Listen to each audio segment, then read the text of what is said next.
we go accordingly. Thank you for your cooperation.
We're noting the arrival of our distinguished guests, the parliamentary representative for the Roseau Central constituency. We welcome her to this morning's press conference, the Minister for Housing and Urban Development, Honorable Melissa Poponne-Skerrit.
At the back.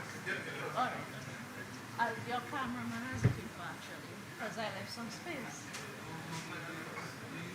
Oh, okay, all right. My bad. I understand.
Chad.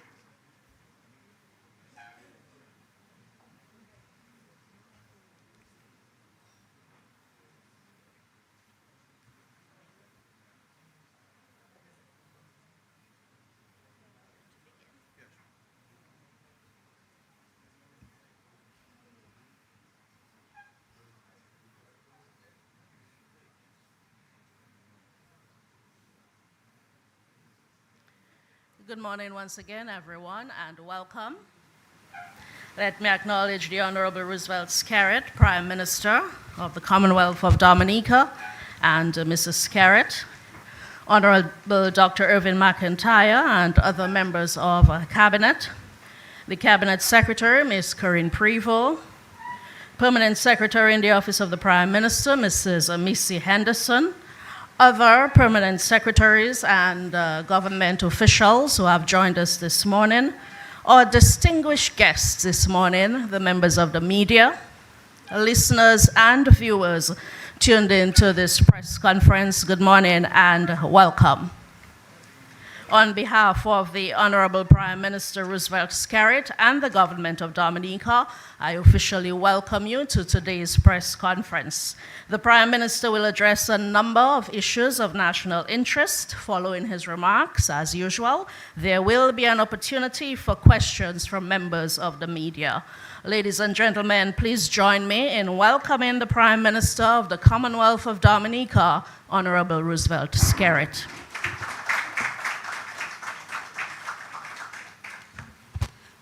Thank you, Madam Press Secretary, and let me first of all recognize the members of the media fraternity. We thank you very much for your presence. Without you there will be no press conference, and so we appreciate your presence. I want to recognize all of my colleagues who are here this morning, and of course, any questions relating to the ministries, they'll be directed to answer today. So they're all here. And they'll answer to you. Of course, to those listening via the live coverage of this press conference, I wish you a good morning, and I do hope that we have started to have a very good Christmas. Christmas really is a time of giving, not receiving, so we should look to giving, especially to those who we need, and share the good tidings with our fellow men and fellow women. As we come to the close of another year, I welcome the opportunity to report on the work of the government, to reflect on the values which have guided our decisions and shape our actions, and to look ahead to the new year 2026. This government has always been anchored in a simple but powerful principle: people first. It is the foundation of our policies, the compass for our decisions, and the answer to the question, why do we do what we do? We act because we believe that development is really about upliftment, dignity, and the well-being of our people. This year's achievements reflect the philosophy in action. This morning, I will briefly highlight some of our key accomplishments over the past year. But my primary objective is to give you, the members of the media, the opportunity to raise issues from your perspective. First, I would like to speak about the minimum wage, which is a minimum wage implementation lifting people up. First, let me express the government's appreciation for the significant role the private sector continues to play as an important pillar of Dominica's economy, especially in the employment of thousands of Dominicans and making key investments in the development of our national product. Since the implementation of the minimum wage increase on December 1st, 2025, private sector leaders have raised a number of issues, all of which have been carefully noted. On the issue of the consultation and the work of the Minimum Wage Advisory Board, the government established the Minimum Wage Advisory Board precisely to ensure that all sectors had an opportunity to contribute to the process.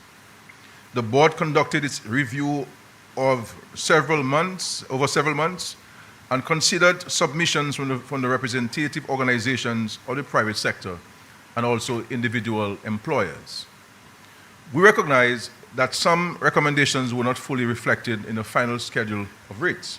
However, it is important to clarify that the board's mandate required it to balance private sector concerns with the overriding objective of ensuring a fair and livable wage for workers, particularly those at the lowest end of the income scale in our country. While the implementation date has necessitated adjustments for some employers, the government had to weigh this against the urgent need to address wage stagnation and the rising cost of living affecting thousands of workers across multiple sectors. It is also worth noting that many private sector employees have not seen real wage growth in over a decade, even as the economy has recovered and as certain sectors have posted strong performance. Nonetheless, the Ministry of Labor will review the transition challenges raised by employers and assess whether practical administrative support or reasonable phased arrangements may be appropriate in specific areas. Government's objective is not merely to raise wages, but to raise standards, to encourage decent work, and to support a sustainable, competitive, and vibrant private sector. Government wishes to assure the public that the adjustment to the minimum wage is being facilitated in a responsible, measured, and economically sound manner, designed to protect workers' incomes without triggering an unnecessary rise in prices. Contrary to common misconception, an increase in the minimum wage does not automatically lead to higher inflation. What matters is how the adjustment is managed. Government has therefore adopted a strategy that cushions the economy, supports businesses during the transition, and safeguards the purchasing power of all our citizens. There has been talk about the minimum wage will cause significant retail inflation, and I want to share with you some perspectives on this. In retail stores across the Caribbean economies, supermarkets, clothing shops, hardware outlets, wages typically account for only 10 to 15% of the final price of goods.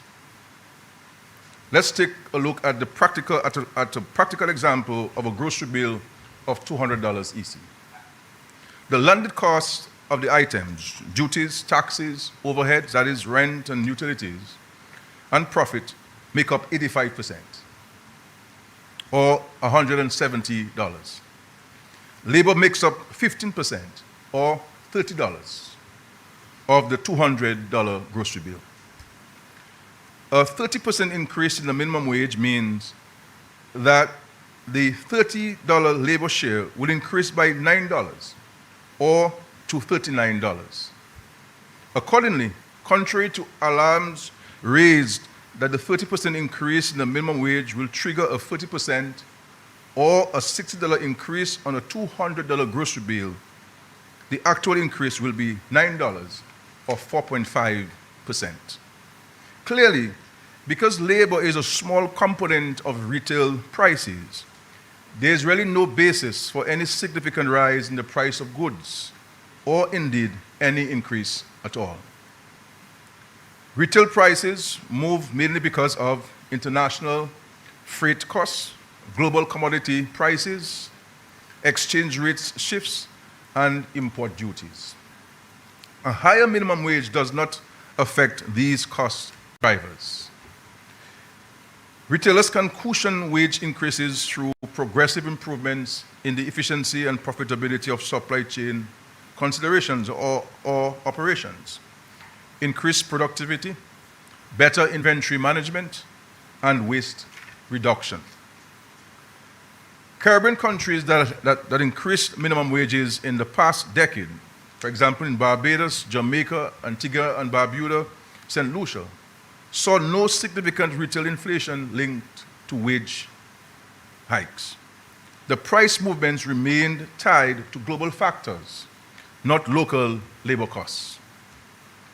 To ensure a smooth and stable implementation, government is pursuing the following measures. 1, productivity support for employers and workers. Investment in skills training, digitization, and process improvements to help businesses generate higher output per employee. Higher productivity offsets wage costs and keeps prices stable. 2, reducing operating costs. Temporary relief measures such as reduced duties on essential inputs, faster customs processing, streamlined government services, reduced administrative burdens, and support for energy efficiency will help small and medium enterprises absorb the adjustment without increasing prices to consumers. 3, targeted support for vulnerable sectors. Labor-intensive and small enterprises will receive targeted assistance to ensure the wage increase does not place them at risk or lead to unintended inflationary pressures. 4, strengthening competition and preventing price gouging. Government is closely monitoring the market to prevent unfair price increases. Strong competition and regulatory oversight ensure that any cost adjustments remain fair, transparent, and justified. A fair minimum wage, my dear brothers and sisters, lifts vulnerable workers without burdening consumers. The economy becomes more stable, not more expensive. Government remains confident that these policies will enhance the livelihoods of low-income workers, support sustainable growth, and prevent inflation. And we all will agree that after some time, that the wages that are controlled by an act of parliament, that those persons are allowed to be given an increase, like everyone else, both in the private and public sector, who are governed or who are represented by unions, have received increases over the years to assist in dealing with inflation in the country.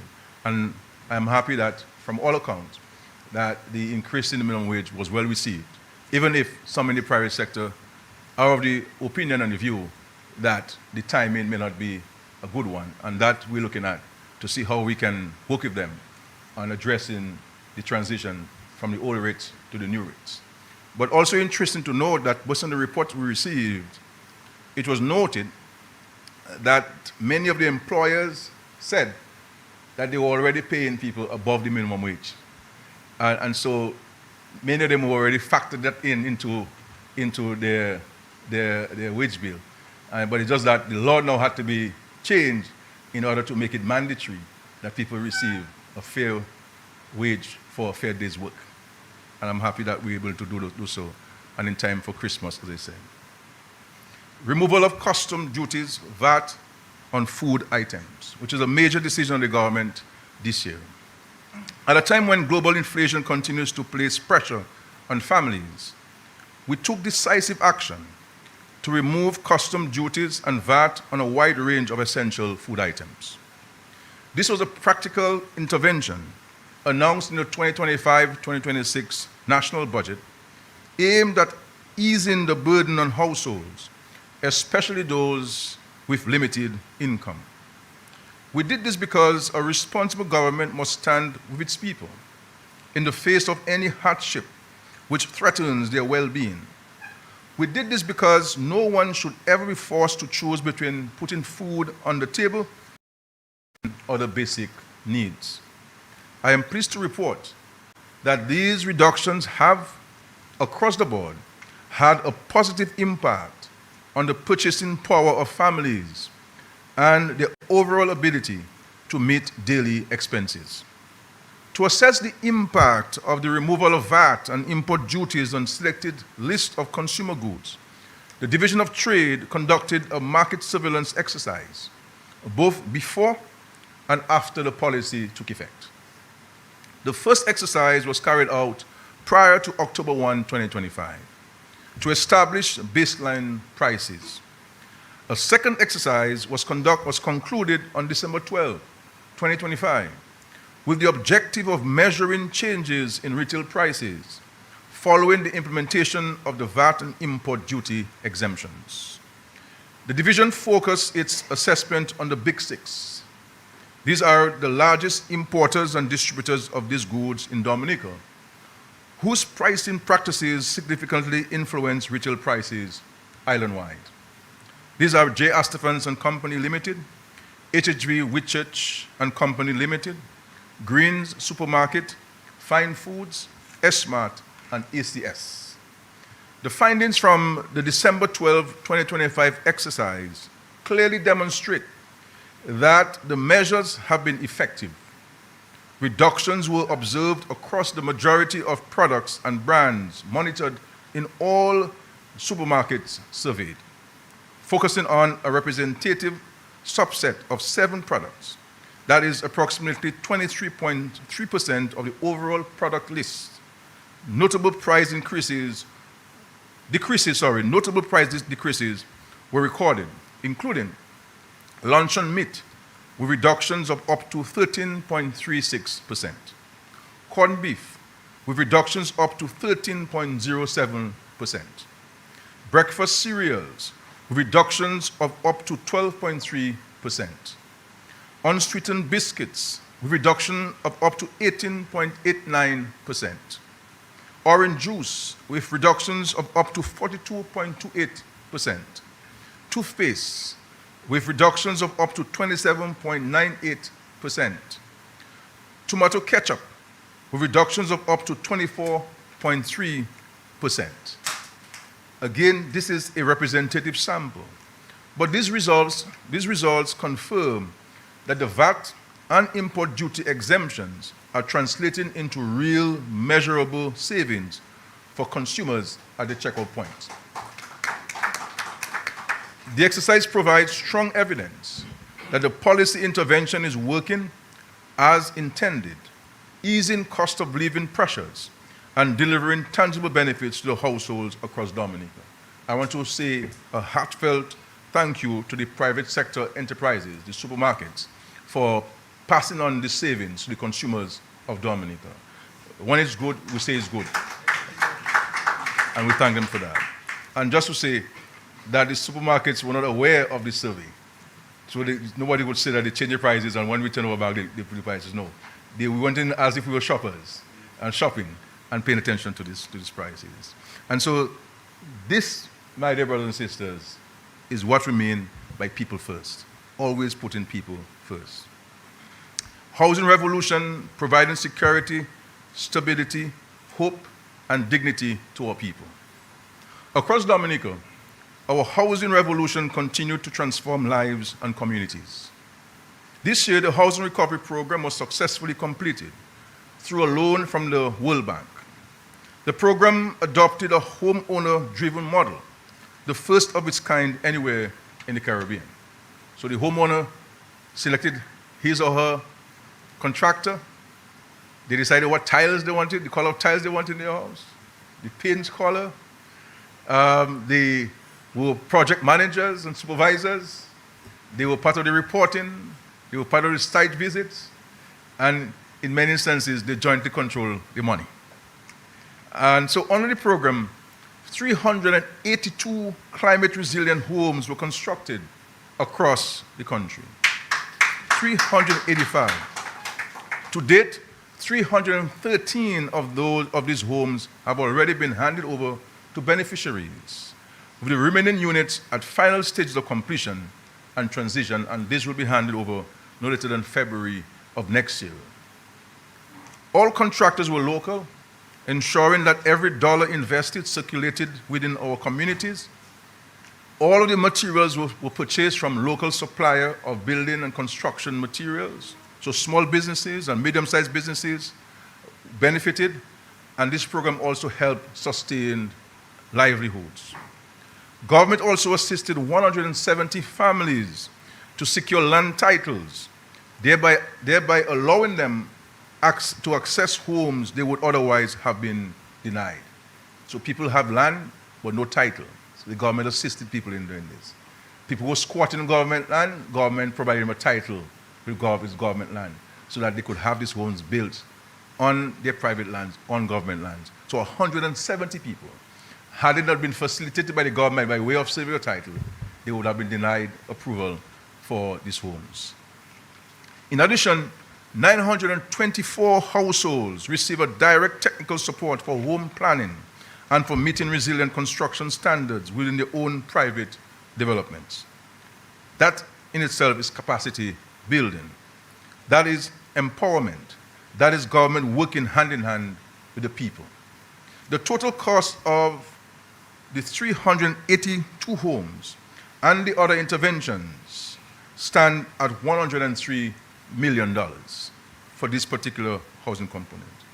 But our work does not end with the success of the HRP. 7 additional housing developments are now under active construction across the country, financed through the Citizenship by Investment Program and with the developer MMCE. These developments are designed to bring further relief to families in need, expand access to safe and climate-resilient housing, and continue the transformation of our communities. It's about giving people a sense of dignity, a sense of upliftment, a sense of empowerment. All of these homes, my dear brothers and sisters, will be handed over to beneficiaries in the first quarter of 2026. That is what our People First policy delivers to our people of Dominica. On the issue of electoral reform, I must say that we have successfully started the implementation of all of the reform measures in the year 2025. The government of Dominica successfully implemented electoral reform measures in 2025, seeking to strengthen the integrity, the transparency, and credibility of our democratic system. After nearly 2 decades of national discussion, consultation, and advocacy, Parliament passed the necessary legislation to modernize Dominica's electoral framework. Central to this reform is the voter confirmation exercise, which officially commenced in October 15, 2025, and is now well underway. Through this process, registered voters are asked to visit designated confirmation centers to verify their information, present their required identification, have their photographs taken, and confirm their eligibility under the new system. This exercise allows for the cleaning and updating of the voters' lists and paves the way for the issuance of voter identification cards, ensuring that the register accurately reflects those who are legitimately entitled to vote in Dominica's election. The confirmation process has been designed to be simple, accessible, and convenient. I therefore urge every citizen, here at home and abroad, who is a registered voter to take part in the process. This is not a time to stay away or to be discouraged. It is a time to engage. Confirming your registration is your right, and it is also your responsibility. This government successful introduction of electoral reform in 2025 is also putting people first. And so far, over 9,000 Dominicans have confirmed their registration. So this is good going so far. Airport development, transforming the future. This year marked significant advancement in the construction of the International Airport project, one of the most important national development projects in Dominica's history, which will define our economic future. We are building an international airport to unlock opportunities for trade, investment, education, and direct global access. We are building it so that our young people can dream bigger. We are building it so that Dominica can stand confidently among developing nations with first-class modern infrastructure. As of December 12, 2025, construction progress reflects steady and measurable advancement across all major work streams. Total backfilling is 88.6% complete. Total excavation stands at 83.4% complete. Runway construction to formation level has reached 2,616 linear meters, representing 91.8% completion. Building foundations are 85% complete. Superstructure works have commenced and are 30% complete. The project remains on schedule for completion in the end of 2027. Importantly, the project continues to deliver strong local economic benefits. 405 Dominican workers are currently employed on site, reinforcing our commitment to local labor and community participation. This international airport project has been promised by every government, both before our independence. You go back to Frank Barron as chief minister, and every government before and after independence promised this airport as a central pillar of the country's economic transformation and fortunes. I thank God that we are now at the cusp of realizing that elusive dream for so many decades. And I am confident, by the grace of God, that when this airport project is completed, it will bring dramatic, positive transformation and benefits to all Dominicans. But equally importantly, is that this is the only developing country in the world, or only developed country in the world, you can put it all of them together, that is building an airport that at the end of the day, current and succeeding generations of leadership in the country and citizens of the country will not be burdened with repaying it.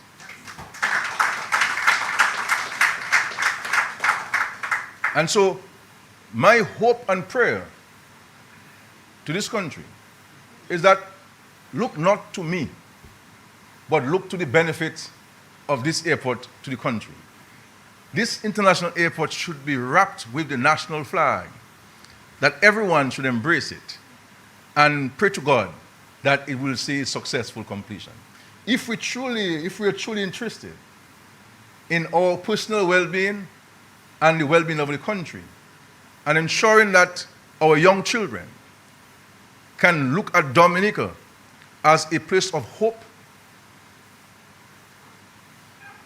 for greater opportunities for them, having been successful at various training and educational institutions. And that's my hope and prayer for us. Now I now turn to quarrying activity at Debwash. And mark you, I say quarrying and not mining. There's no mining at Debwash. There's quarrying activities at Debwash. Government notes with deep concern calls from the United Workers' Party, other opposition groups, and certain environmentalists for shutdown of quarrying operations at Debwash. It is suggested that the quarrying should take place, and I quote, somewhere else, end of quote. That doesn't affect the environment. But there is no recommendation where that, quote, end of quote, somewhere else should be.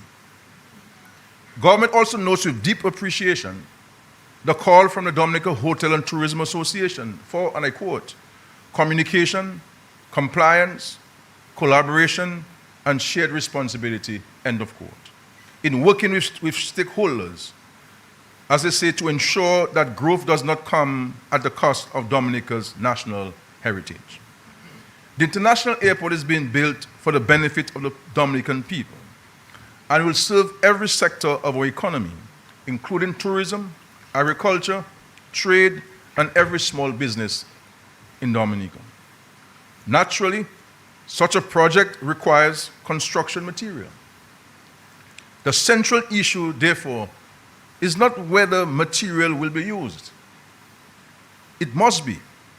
The real question is this: should Dominica import millions of tons of aggregates from another country, damaging natural environment of other people while preserving ours untouched? Or should we responsibly use a small portion of our own resources to build an international airport that is essential for our children's future? I believe these are the questions we need to put to ourselves as a nation. To import aggregate would mean, one, transferring the environmental impact to another developing country. Two, taking no responsibility for the unavoidable ecological footprint of our own development. And three, exposing Dominica to unnecessary costs and unpredictable delays. And four, taking away job opportunities for our people. And five, exporting our foreign exchange, which will have a direct impact on our import bill and our foreign exchange capacities. No responsible government can justify exporting the environmental burden to another nation while refusing to utilize resources available at home, especially for a project that is national in scope and designed to uplift our own people. Government's approach is clear and principled. Use local material where feasible, economically responsible, and environmentally manageable. Ensure all quarrying and excavation activities comply fully with the Physical Planning Act, including EIAs, mitigation systems, and continuous monitoring. Enforce strong sediment control systems, rehabilitation, and environmental safeguards so that development and environmental protection proceed together. Pause or adjust operations immediately where impacts exceed acceptable thresholds. To be clear, responsible, regulated extraction for a national development project is fundamentally different from reckless exploitation of the environment. And we have to make that distinction as a nation. The government's obligation is to strike a balance in which we protect Dominica's natural heritage while building the infrastructure our country urgently needs now more than ever. So the choice is not between development and the environment. The choice is between responsible use of our own resources and exporting the environmental costs to another country while undermining our own development. The Lord gave us resources to help us, but we have to do it responsibly. And this is what we're seeking to do as a nation. Do it responsibly. So this government, which I have the honor to lead, chooses responsibility, sustainability, and national progress. And so we will continue the engagement, and I intend, and the Ministry of the Environment has been engaging. They'll be visiting again tomorrow. Planning and all of the government authorities are engaged, and I myself will be part of the public engagement and consultation on an ongoing basis, because I say so with great sense of humility. When it comes to the environment, people know where I stand on the environment. And I don't speak about the environment. I practice preservation. I practice conservation. I practice reforestation. I practice wood farming practices that enhance the protection of the ecological systems and habitats. And so we will never destroy the environment. But at the end of the day, there must be a balance. If we want progress, we're going to have to do something. We have to be done responsibly, and that's what we are focusing on, doing it responsibly in a sustainable manner.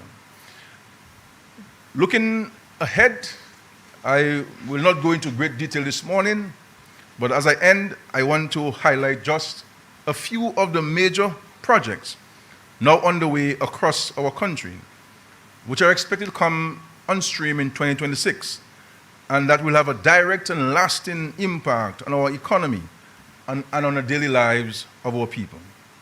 The Northern Road Improvement Project from Portsmouth to Hatton Garden will begin in late 2026.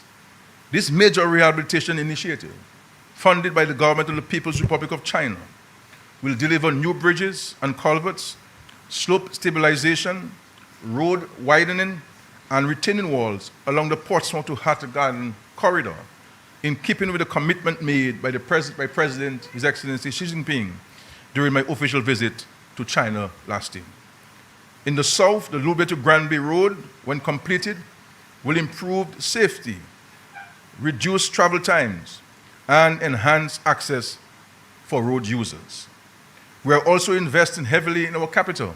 The Roseau Enhancement Project will get underway next year, resulting in upgraded roads, improved drainage, and better traffic flow.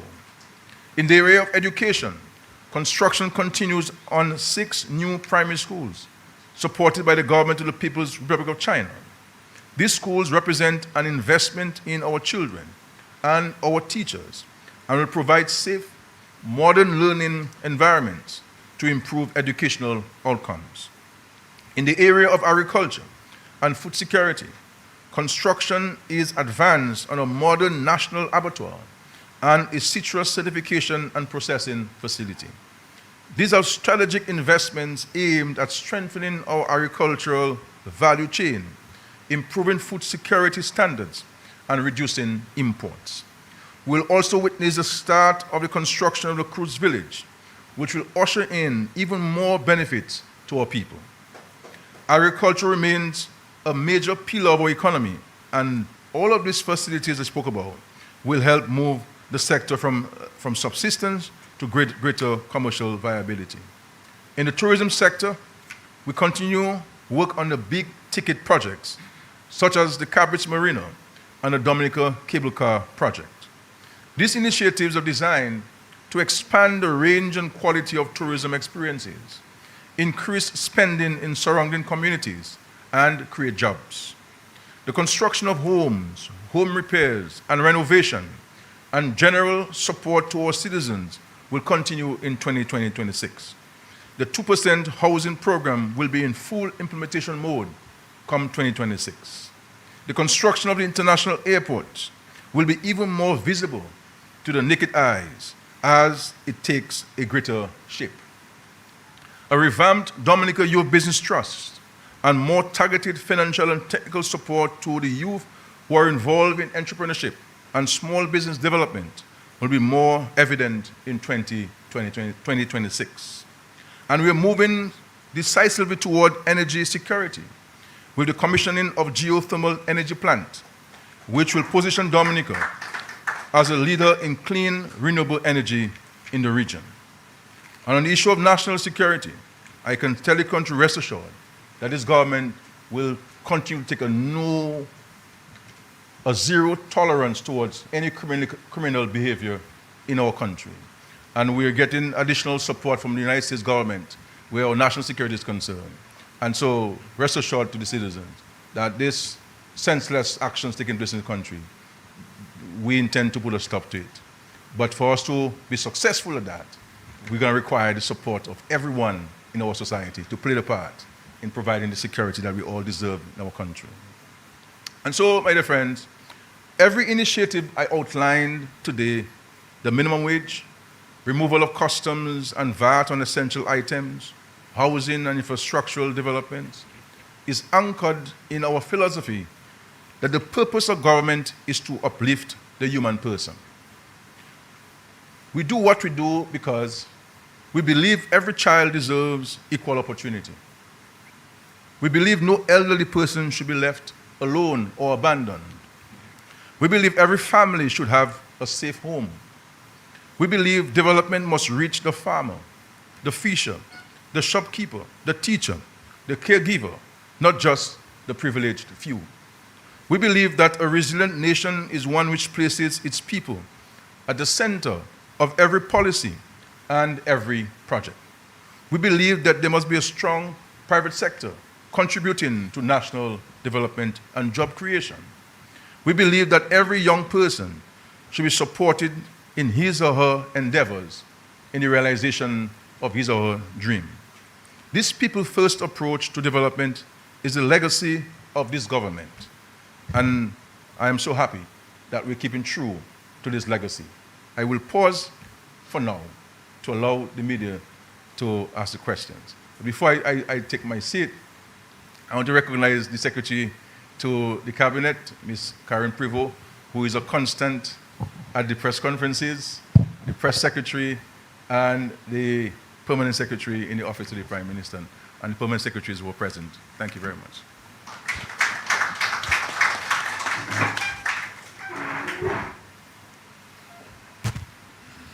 Thank you, Prime Minister, for your very comprehensive remarks, your review of our accomplishments for 2025 and the look ahead to 2026. The staff of the Office of the Prime Minister will assist with the facilitation of the mics, and I now open the floor for your questions, beginning with the man the Prime Minister has called the Dean of the Media, Curtis Matthew.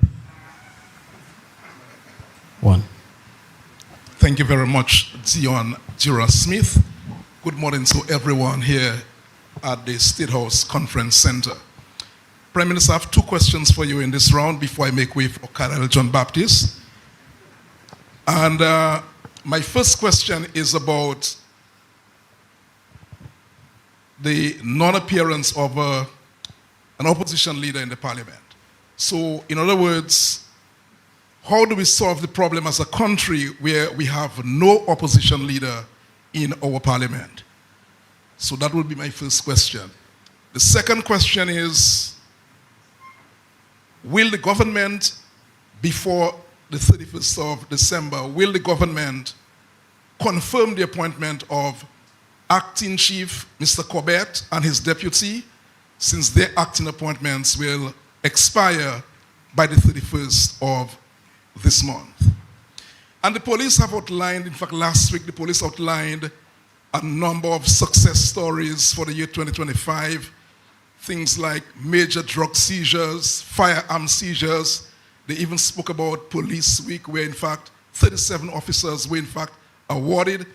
But Prime Minister, there is a concern that, that of homicides. In fact, there were 2 over the weekend, taking the numbers to about 22 for the year, just around 22 for the year.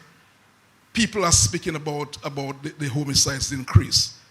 Is the government concerned about the number of homicides we are seeing of late? I will come back very soon, I'm sure, when I get a chance, but I'll make way now for Colonel John Baptist.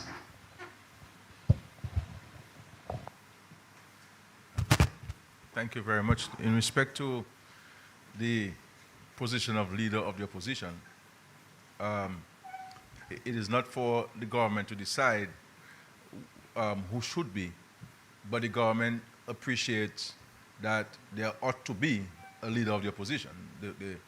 The Constitution provided for that. The reality is that you had a leader of the opposition in the statutory term. As you know, there are 2 members. They're independent members of the House, and the Constitution says that the leader of the opposition shall be the person who controls or who appears to be to have the support, what's the effect, have the support of the majority of the minority members on the opposite side. So no one, based on the provisions of the Constitution, has the majority of the minority on the opposite side, because you have 2. So for one to be, the other one must say, I support. That's what happened in the first instance. But that did not happen. What we have done, which is uncharacteristic, it doesn't happen anywhere, is that where you don't have a leader opposition, is that we have allowed for the member of Marigot on 2 occasions to respond to the Minister of Finance budget address. And not only to allow him to respond, but to give him equal time to respond, so as we allow for the opposition members to have a bigger voice, though their numbers are few, in comparison to that of the government. And I believe that it has been very helpful, it has been very constructive, and I think that it has elicited a lot of debate and discussion in terms of the submission of the opposition member in response to the Minister of Finance budget address. So our hope and prayer is that there should be, but it's not for us to determine. The only other option is for one member on the government side to go across and to give support to one person. And there will be an opposition. But if I do that, you're going to say, look, a scary taking charge of parliament and so on. And there's no democracy and a one-party state and so forth. So that's the only option that's available, really. But we look forward to that. But the reality is, the parliament meets, the parliament debates, members are allowed to speak as per the rules of the House. There is no constricting of members to speak. I believe that the opposition members get a lot of latitude to speak in the House, and I think it is good for the national debate and for engagement at the Parliament. So that's me. In respect to the Truro Police, once these appointments are made, then I'm sure you'll be among the first to know, because it will be made public by the office of the Prime Minister on this issue. So that will be. I don't conduct such business in open like this. So, but certainly once this is made, then you will know. On the issue of homicides, it's always a concern. Whether it's 1 or whether it's 2 or 12, it is a concern. It rattles the psyche of the citizens and residents of the country, and it brings trauma to communities and families. But at the end of the day, for us to see these things going away, all of us must play our part. We must assist the police in apprehending those who are involved in this, because somebody would have seen, somebody knows something. We are a gossiping nation. We know a lot of the business. You know what I'm saying? We are a storytelling nation. So how we don't know about these things? We have to know. We know everybody's business, except when it comes to providing the police with information to apprehend criminals. You understand what I'm saying? We know things about people that people don't even know about themselves. You know what I'm saying? I mean, so we have to get serious about this stuff. And when the police and the government are taking action, we must provide the support. You recall that when we brought the RSS down earlier this year to assist with eradicating guns in our illegal firearms in our street, we were criticized for it. We were criticized for it. And all the government has been doing is employing all the resources, all the strategies at its disposal to ensure that we maintain our country as a peaceful nation, as a nation that's thriving on security. Because the last thing I want in Dominica is for us to be fearful to go to the hot water, to go to the beach, go to the river at any time of day. So far, thank God, we can do that without any real fear of our safety. We all can walk the streets of Dominica without any community in Dominica without fear of our safety. You understand? I can go to any part of Dominica without security, and I will not feel unsafe. You understand? And I think we have to maintain that level of security in our country. But for us to maintain this, we have to have the support. Now, the illegal firearms coming to the country is a major source of this. It's a major source of this. This is where the illegal guns have been used, and we've been working with the United States government, and they've been very helpful, I must say, in that regard. We have purchased at a very high cost to the Treasury scanners. We now have a scanner in Portsmouth. We have in Roseau. We're increasing our surveillance, everything, and so on. But at the end of the day, the police can do so much. The state can put so much resources. But if we do not have the society support, because crime is a societal issue, and for it to have a solution, we have to have a societal response to it. So we will do everything possible. But certainly, whether it's 1 or 2, the number is inconsequential. It is really the activities that we have to curtail. So whether it's 1 incident or 20 incidents, it's one too many. And we have to press on the accelerator on this and to do what we have to do. And I think, too, that's where the courts come in. And the courts, I try not to say anything about the courts because you can never quote me as criticizing the courts. So I'm not here criticizing the courts. What I'm saying is that the courts are part of the society. a judge and a magistrate live in the society. And they must be aware of the concerns of the society in the application of the law. So if you get one guy for gun, and you send him for 5 years, and you get another guy for gun, and you charge him $7,000, what happens? You understand what I'm saying? So we have to look at the application, because the law as they stand is draconian in nature, you know. We amended the laws. This law is draconian in nature. You know, it is very strong, it is very robust. I think that's why we have to get the application of the law and understand. This is not for the executive to do this, for the judiciary to deal with. But I think that the society must feel that every arm of the government is doing what they must to protect the citizens of the country. So Parliament, the executive, which is the cabinet / the government, and all the government agencies, the police and customs and immigration, etc., etc. And then you have the judiciary. But as the executive, as the parliament, we have no control or rule over the judiciary. That's a completely and absolutely independent arm of government. And I think everybody has to play the role. Sometimes when you say this thing, people take it personally, they believe criticizing. No. I think everybody has to stand the test of scrutiny. And if we're going to have a solution, then we must have an honest and fair and transparent conversation about this matter. But rest assured, the government is not sitting on its laurels at all on this matter. Thank you.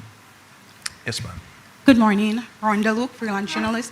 Prime Minister, while you're on this topic of gun violence, in July of this year, government announced a 7-point plan to tackle gun violence here in Dominica. I know that some of this initiative has been, we saw the gun amnesty, but can you provide us an update as it pertains to the removal of tint on rental vehicles, as also the installation of cameras nationwide, and you said you would start with the city first.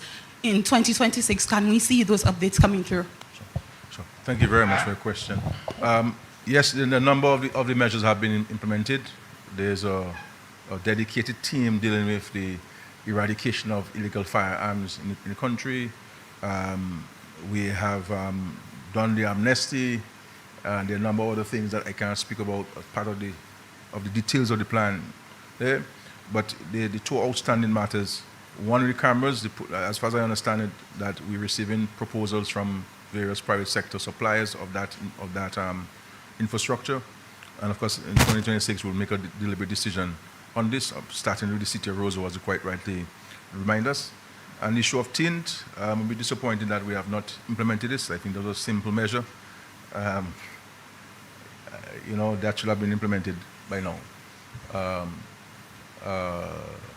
And so I think the Ministry of National Security Police will give you an update on this one, why they haven't implemented that particular one, which is a simple measure, a simple SRO. You can't sleep on those things. Okay, yes. Colonel John Baptiste, I want to go regional. It seems obvious that the U.S. intends to enter into Venezuela. CARICOM has been saying the region is a zone of peace. I'm hearing that word all the time, peace, peace. What does CARICOM intend to do as it relates to that situation? Like I said, it seems very obvious. So where does CARICOM stand as it relates to that? My next question will be local. We have a serious traffic congestion on island, especially when we have boats on the bayfront and at Woodbridge Bay Port. I know some years ago, there was this bypass along by Suki on the southern part of the island.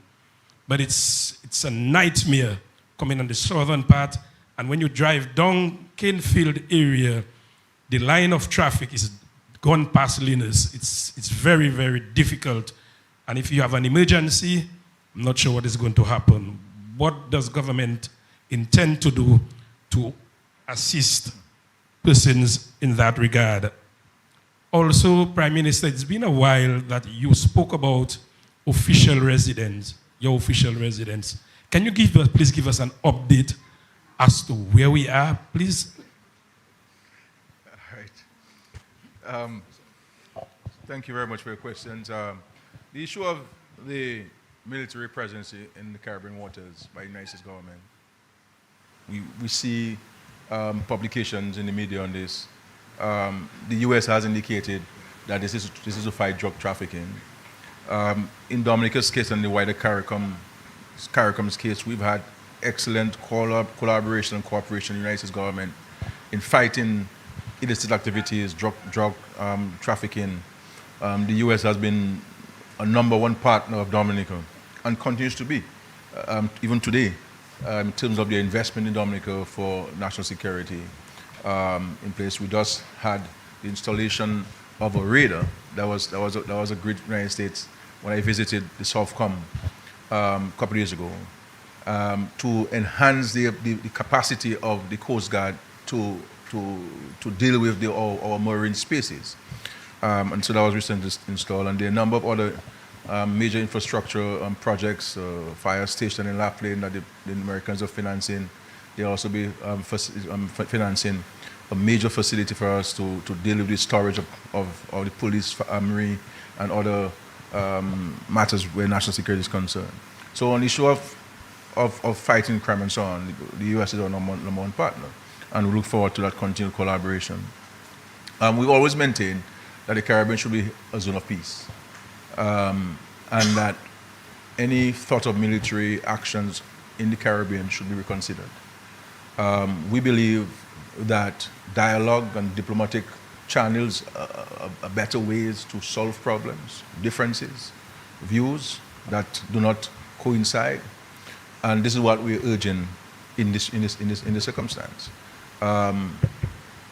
So this is what, because certainly if there's a breakout anywhere in the Caribbean Sea, it will have a serious negative impact on all of us, and our economies are so vulnerable to external shocks and natural disasters. For this to happen, then it will have a permanent negative impact on every one of our countries, and so we're urging that there be dialogue and diplomacy. And of course, Dominica is a good friend of both the United States and Venezuela. And in the past, we've worked together as an intermediary, and we're prepared to do so in this current situation if there are messages from either side to each other that Dominica believes that it is well placed to provide that service. But so we hope and pray that nothing happens. And I think that the U.S. President himself has been involved in a number of negotiations across the world and has used the U.S.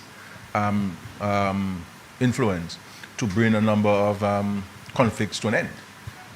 And so I think that if I would urge the United States, the President, to continue on that trajectory, to advance that noble cause and actions that he has been able to achieve over the years. So this is where we stand on the matter. Relative to traffic congestion, obviously you have limited capacity in widening a number of the roads that you mentioned because of the original development plan of these communities. Roads on either houses on either side of the roads, and the only option you have is to the sea, and even that will have an impact on the fishermen and the trade, because all of the West Coast people use the West Coast as their fishing places. So all of these things that you have to take into consideration. The reality is we have a lot of vehicles coming into the country. It's a sign of progress. It's a sign that people have more money. People condition has improved. People now feel that they can go in a bank and take a loan, or they could save to buy a vehicle, and they're doing that to take their children to school, to go to work, and it's a good sign on the economy, and so forth. This is why we're encouraging, by way of reduction of some of the duties and some of the excise tax, to make sure that people get better vehicles so that they can, vehicles can last a little longer and so forth.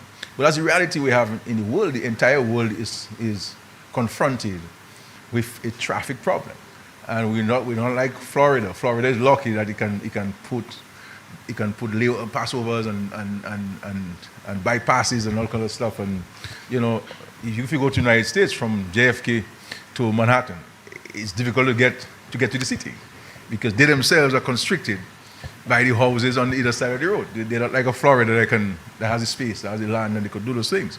So it's a real traffic problem. Now, I believe that now even when we do the roads enhancement, we will see some improvements. But the reality is, Kala, every one of us want to drive to our work, and everybody is looking to a solution, but nobody is prepared to play a part in that solution. Now, if we're to say, as a government, as a country, let us try something. If we park our vehicle home and take a bus for one day, let us try it. Let's agree that all of us with private vehicles, leave it home, take a bus. Will we see and we do it once a week? Is that something the country would like to try out? They did that in China. China had a serious traffic problem, and they decided one day, no private vehicles, or if you go in, you have to carpool. And in that day, they saw over 1 million cars off the streets, and there was no real congestion. So we have to look at this thing. Now, you have a couple at the home, husband has a vehicle, wife has one, and you have 2 children. The 2 children have their own vehicles. Everybody live and work on their home and their own vehicle. You understand? So there's not enough carpooling taking place. So it's really that people now have access to and it's a suddenly growing economy. Because if you look at Dominica 10 years ago, and look at it now in terms of vehicle ownership, home ownership, I mean, this is why the government has taken this decision, for example, where home construction is concerned, not to sell agricultural land, but to lease it. Because you now have where we had prime agricultural land have been turned into housing development, accessible lands. And so we have to put a stop to this, and the way we can put a stop to it by preventing the sale of it. So you farmers will have access to the land, but not ownership, that you can sell the land tomorrow and people start building. And so this is the challenge that we face with. We're looking at solutions at the port area with some bypasses there. We're looking at, we'll be revisiting in 2026 the bypass of the gardens so that we don't have traffic in the gardens. Because I believe that the gardens, that's my personal view, it's not the view of the government. My personal view is that the gardens should be a pedestrian park. People can walk freely. But this idea of a trailer truck with a 40-foot container passing the gardens at 9 o'clock and you have 1,000 tourists and school children walking the streets and having to look left and right, it's not right. So I think if we, this is where we're going to talk about the environment and to have the pollution in the national park and to reduce any carbon footprint in the national park. And these are the things I think we need to talk about in the country. And this is my personal views. I try not to impose my personal views, on this because I might be a little too radical in some things. So I am very careful in that, But the issue of the official residence, that I'll give you one promise, Scala, in the country, one promise. When I leave this office, I want only one responsibility.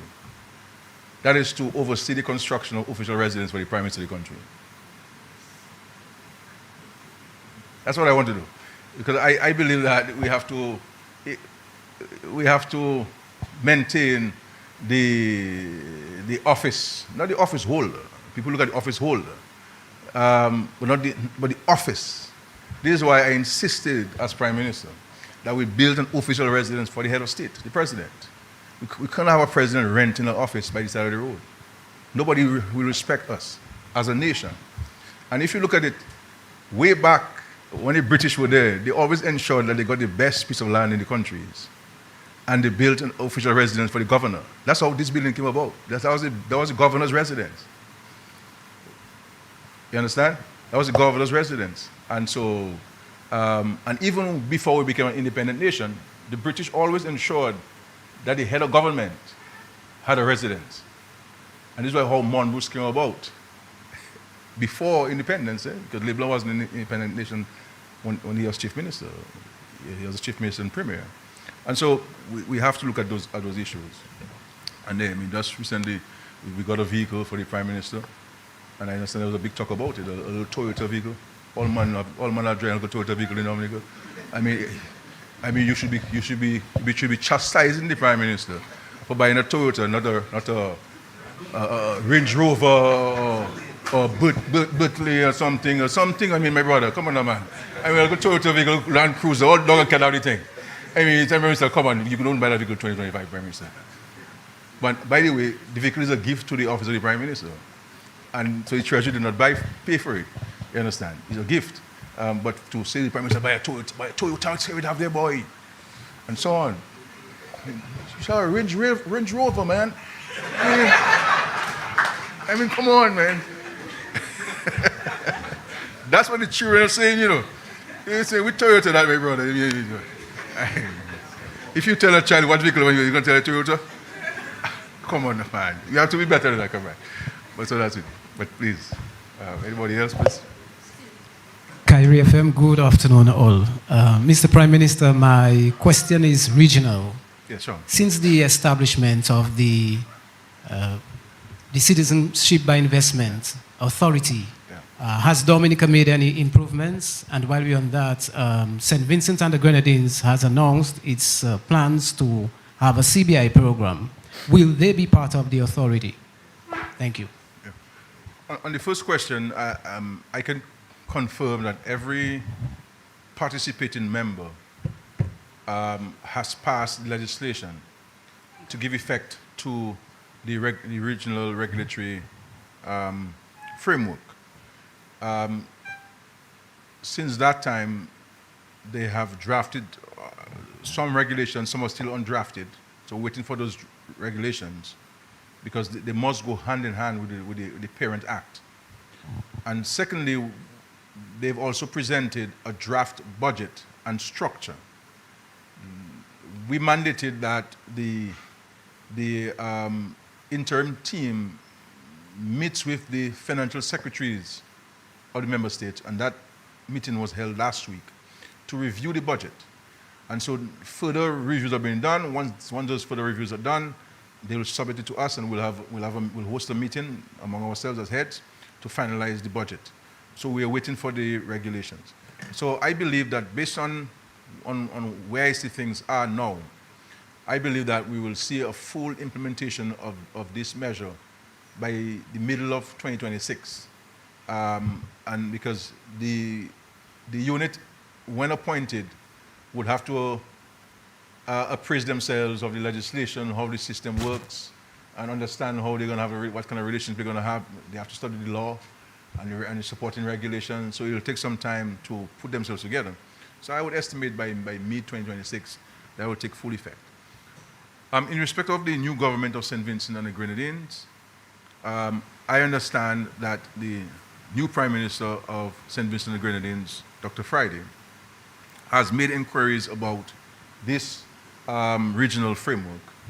And we are prepared to provide whatever support the government of St. Vincent may need if they intend on, when it appears that they intend on implementing a CBI program. So this is a matter for national debate in St. Vincent and the Grenadines.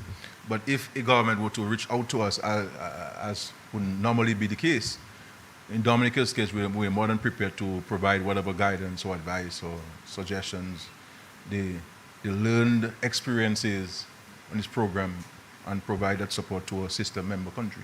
And so the simple answer to your question is yes, we'll provide support to them. Yeah. Good afternoon, Mr. Prime Minister. Good afternoon, everyone. So I have a few questions. The first one has to do with housing. Earlier on, you mentioned some of the achievements of the government regarding housing. But recently in Parliament, the member for Salisbury had raised some concerns as it relates to housing in her constituency. So I was wondering if there are any updates as to how soon the people of Kulibistri, I believe, will see some relief. Also, with regards to sports, the point round facility, just last week we got the confirmation from World Athletics that they will be giving assistance for the construction of a synthetic track. I'm just wondering from government's point of view, how soon can we expect any sort of work to begin on that project?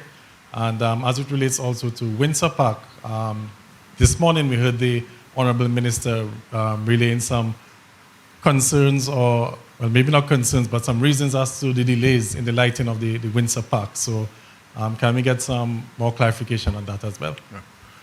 I will invite Oscar, Honorable Oscar George, to speak to the Windsor Park and the sports facility at Point Trong, and the Minister for Housing after will respond on the housing question.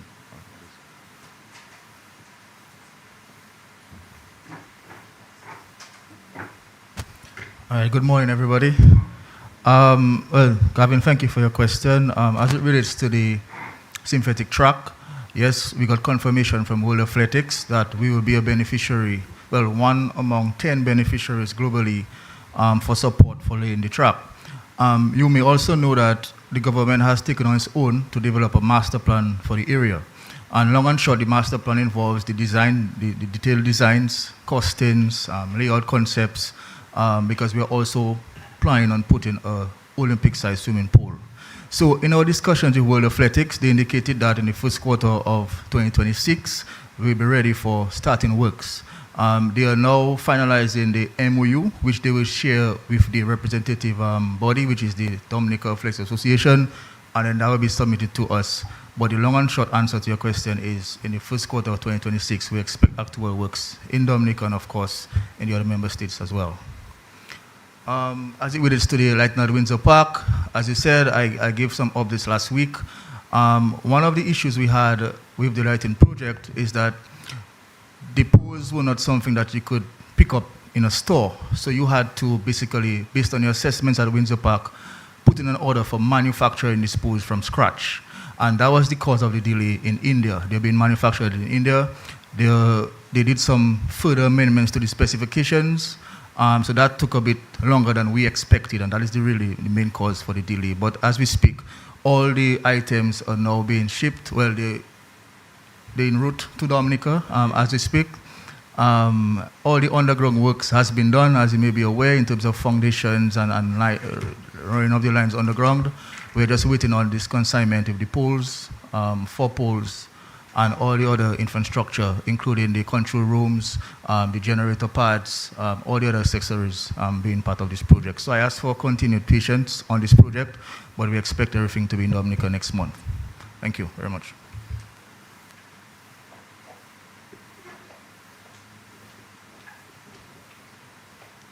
Good morning, everyone.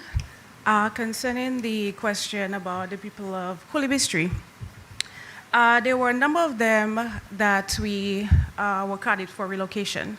But during this time, many of them opted for land opportunities, which we have facilitated in selling government land at a reduced price.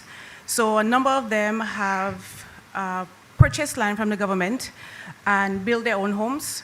A few of them moved to different areas, some migrated, and we have facilitated quite a few people financially in building back some of their homes, fixing their current homes. Like I said to the Member of Parliament for the Salisbury constituency, this constituency, not because it's an opposition seat, means that it has been abandoned. Housing is a right, and it is for everyone across Dominica. And we have made significant interventions in terms of financing. I believe close to 2 million was allocated to that constituency, and it was distributed through the local village council.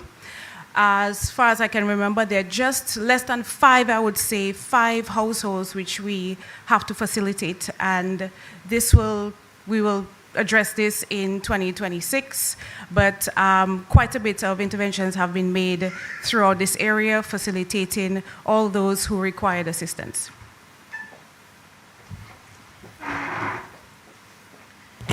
Well, thanks to Honorable Popon Skerrit as well as Senator Oscar George. We'll continue taking your question. I see Ronaldo has a question. Yes, Julie, please go ahead. Identify yourself and your media house, please.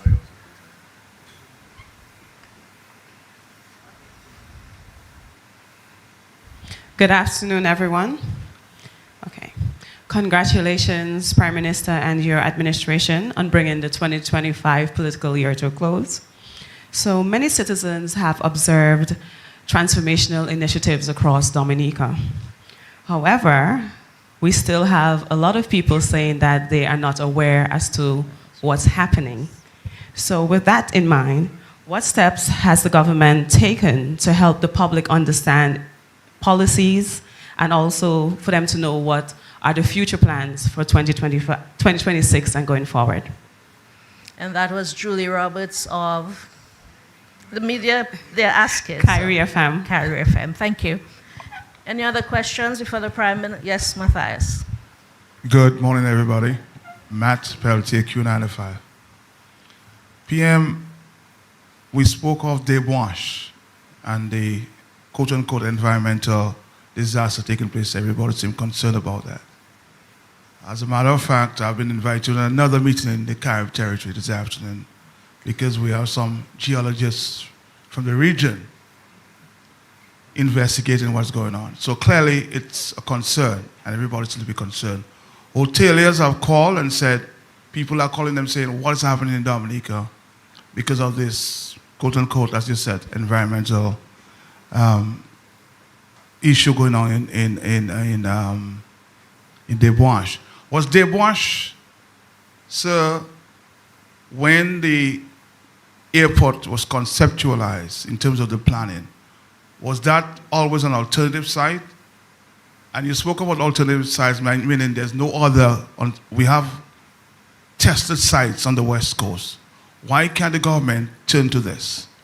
My second question is, I think sometime in the past, right here, you made some promise in terms of addressing the water issues and prices on water. People are still concerned about that. So can you speak to that? Whether we're gonna, just my two questions for now. Thank you. On the first question with regards to the number of things that we're doing in this country, policy-wise, project-wise, that the public are saying that they're not aware of it, I just believe that the government has to explain more to the people. The government has to engage the people more by way of providing them updates and site visits, further explanation. I believe that the government has to appear in the eyes of the public to be more accessible to the people and to be more visible.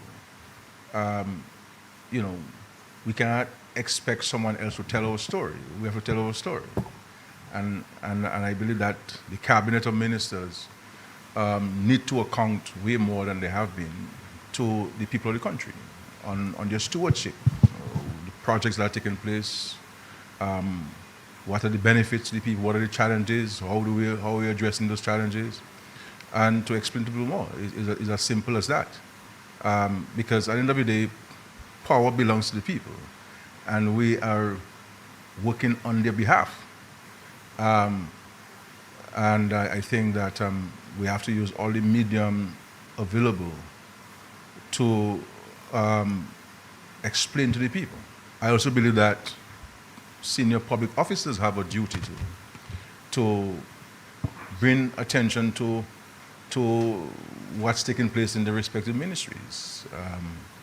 And I think so. I think it's going to have to be a collective effort on all to provide the accurate information to the public. And I'm hoping that there can be a dramatic change in 2026, we will see more consultations, we will see more engagement, we will see more town hall meetings. But on the other side too, I believe that that citizens must avail themselves to such engagements. So if a government is coming to a community and you're too busy to come to the meeting, then you can't blame somebody for not knowing something happening or there's an opportunity. You have to make the time. So it's going to be a two-way street of the citizens playing their part and the government playing their part. But I believe that the government has a higher responsibility to the people than the people have to the government. And therefore, the bulk of the engagement must be driven by the government. And having such press conferences and allowing the press to ask any question the press wishes to ask and respectfully responding there. And I will say in respect to the press, generally speaking, that they have been pretty fair in the reporting. sometimes you don't get it completely correct, and but I think generally there's no real malice, and we have to separate a blogger from the press and the media and so on. I'm talking about the mainstream press, not necessarily a talk show that is driven by a particular motivation, and one understands that. You understand?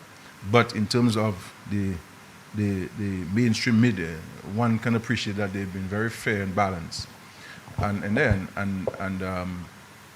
they are also accessible.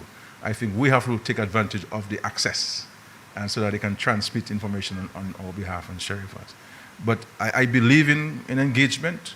That's why I never support the idea of government just showing up somewhere and doing a project without engaging the people before. And I think that we have to learn from our shortcomings and try to address them and to improve on our engagement. And I think that there has to be more regular engagement of the people at all stages, and not take it for granted that the people know or the people understand.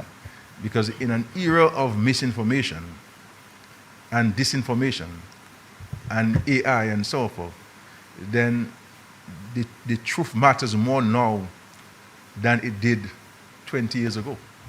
And so we have to provide that kind of information and so on. Because the reality is, there's a lot taking place in Dominica.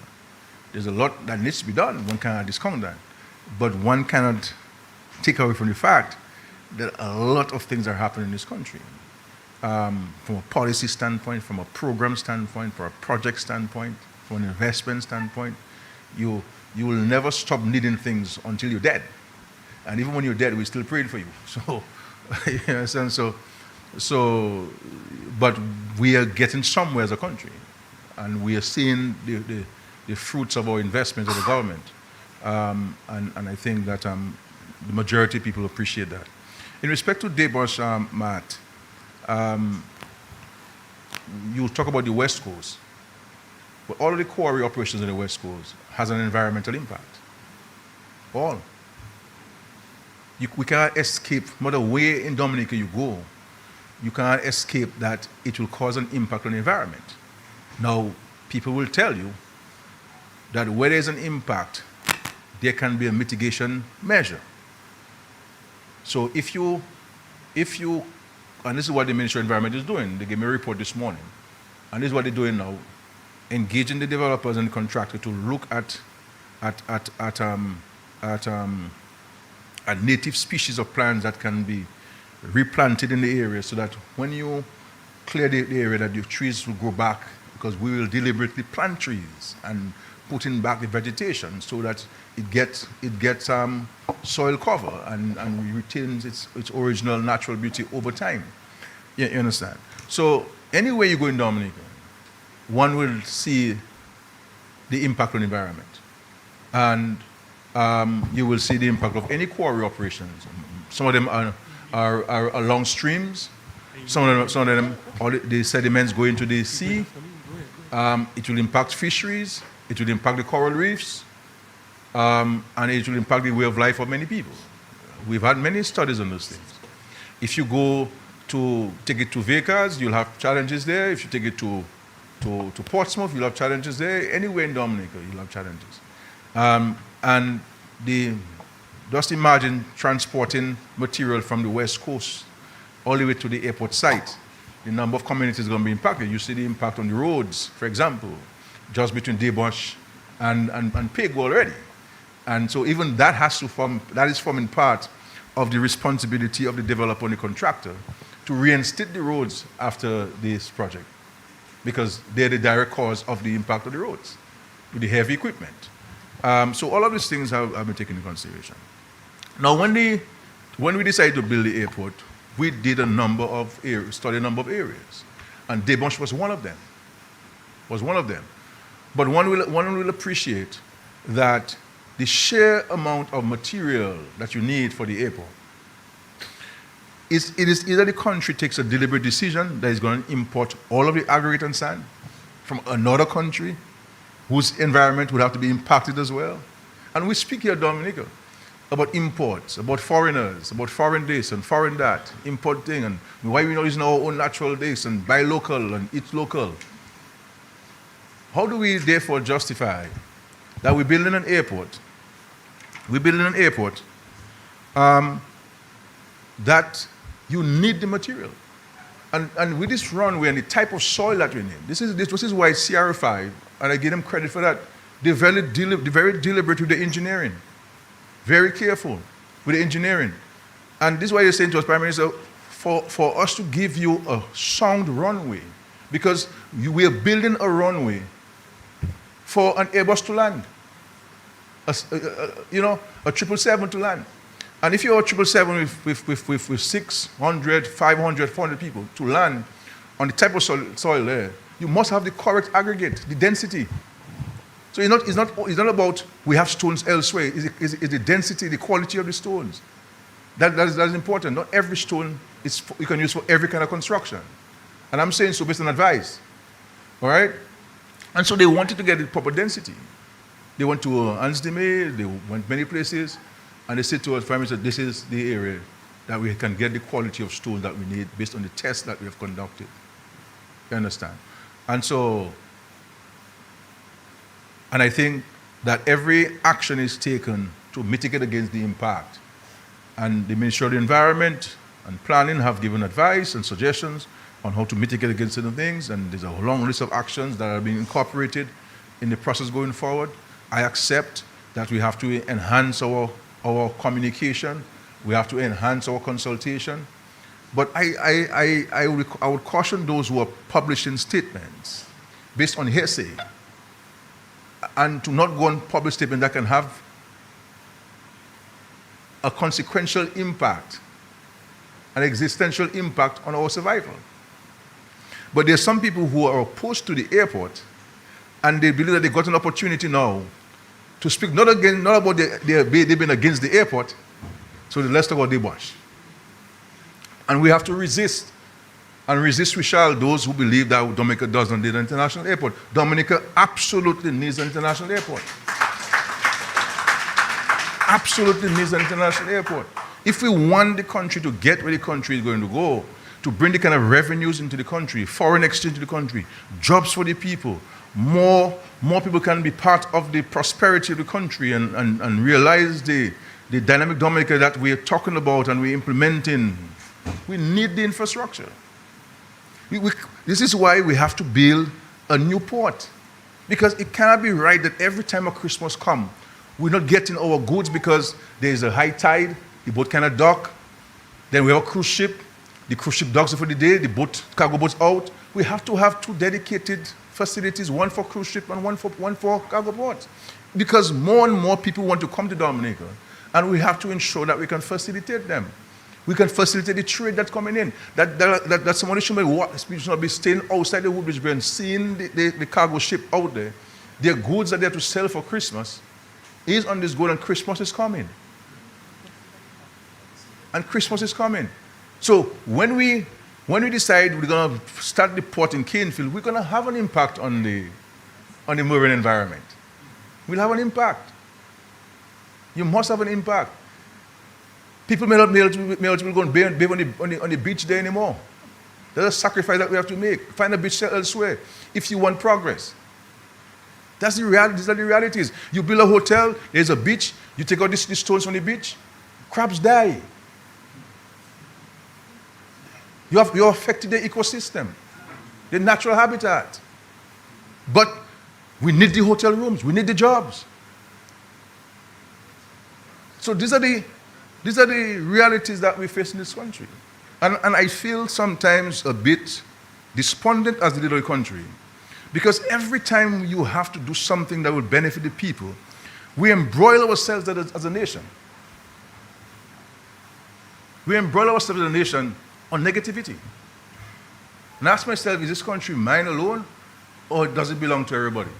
It belongs to all of us, and all of us must play our part. We must have views. We must have different views. I accept that. But let our views be one to advance, not to hold back. You understand? So anywhere you go with the quarry. So to go and bring a geologist, what is the benefit of being a geologist in the country? Who is that geologist? What are you going to tell you? What's the motivation? You understand what I'm saying? So, I mean, people are free to do what they wish to do. But at the end of the day, we must put Dominica first and not our personal motivations. That's what we have to do. And so I accept this stuff, and we will take all of the necessary actions.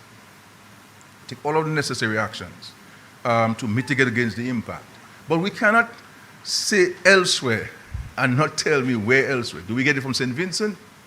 What are they going to do in St. Vincent? They're going to have to impact the environment. Do we get it from Canada? They're going to have to affect the environment and maybe even an indigenous community in Canada to get the sand and stone stores. So we have to decide. And so, and I say, I'm engaging the public in the greatest sense of respect, the greatest sense of sincerity, that we're saying, instead of us trying to bore holes in the boat that we're all on, let us see how we can bail water out of it by coming together and discussing these things and how we can go ahead with this thing. But I don't want anybody in this world to have the impression given by anyone that the country is involved in mining and we're destroying the environment and with this and with that. And no, this is not true. This is absolutely not true. We recognize that there were some things that should have been done differently in the start, and this is why we're correcting those, and we're moving ahead with the right things that we have started. And to ensure that at the end of the day, yes, there'll be an impact, and if there's an impact, what can we do? This is why I said in my opening statement that there are thresholds. Once they go beyond those thresholds in terms of impact, then they'll be stopped until that can come back to the range that we require. And of course, the sedimentation pits that have been advised to be done, more of them, that will be part of the process, and so forth. But anytime you do anything, whether it's a home, multi-building, or a bridge, it's going to have an impact on the environment. We're going to have to cut trees. We're going to have to dig the soil and damage the earthworm's natural habitat. The earthworm's contributing to the quality of the soil. You know, there may be crabs in there. We have to affect it. And this is why you realize now you have more agoutis among us than before, because we have built homes and developments where the agouti was in a natural habitat. You understand? So before you would go out in the bush to get a manikumat, you remember that? And you wouldn't catch one. But now, and you could tell me, look me, kill me. You understand? So that's the reality that we are doing there. On the water issue, Matt, quickly, we were a bit slow on this water review, and I give you assurance that in the new year that'll be fixed. We take note of the concerns that the public has raised. They have a point. We accept that they have a point, but I think we were a bit slow on this, and hoping that in 2026 we can fix it. Okay? And go more on the consumption side rather than impose it on a particular fixed rate of increase. Yeah. Yes, please, ma'am. In this year's budget address, we heard of the plans to acquire the former Dominica Brewery site for the establishment of the Lubia, a state-of-the-art water bottling facility. We heard that government is in negotiations with a foreign company at this point. Are you in a position right now to tell us who that foreign company is and the status of these negotiations? Yeah. I'd also like to find out, as it pertains to education reform, that has been a major topic for the year. You have discussed that each child doesn't learn on the same level. Now, government introduced the universal secondary education. Something that worked before we heard was the GSP program. Any consideration as we move into the new year to reintroduce the GSP program in some of our schools here on Island for students who are not on that level to enter the secondary school? I'd also like to find out about customs here in Dominica. I mean, if you ask anybody, Prime Minister, $150, and then you have to pay you have to pay some sort of custom fees. Any plans in the new year as we move forward? Things are increasing worldwide to update that where... That's 150 US. EC, EC, 150 EC. The 150 EC package? Yes, once a package. Things are increasing worldwide. So what would be your suggestion? What will increase it? Increase maybe $200, $300, some sort of update. Can government put some kind of plans in place in the new year where it will make it a bit easier for citizens as it pertains to ordering? Sure.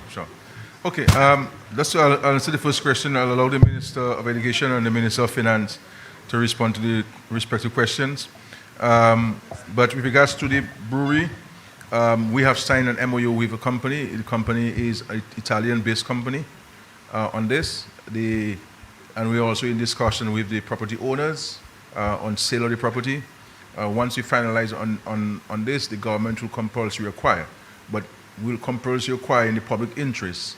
But the company, Italian company, will pay the full amount that we've negotiated. So we basically acquire on the behalf. We've done that many times before, and so this is in case to truncate the process of negotiation. The state will move to compulsory acquire. But we're in discussion with them. We don't want to force the state on them or to impose the state on them. We're in discussion with them. So once they agree, because sometimes you can go through a private treaty, but that takes longer than compulsory acquisition. So sometimes the land property owner says, go ahead and do the compulsory acquisition. And once you have two publications, then the property belongs to the state while you continue your negotiation. So we are adopting the compulsory acquisition route as provided for in the State Lands Act. And so I'm hoping that we can conclude that early in 2026 and pass on the property to the developer, to the investor to move ahead and so on. Okay?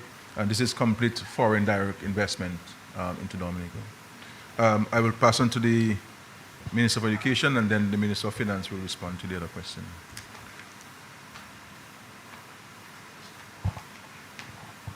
Good morning, everybody. Okay, first of all, I will say that education reform is not like a unit or a single anything.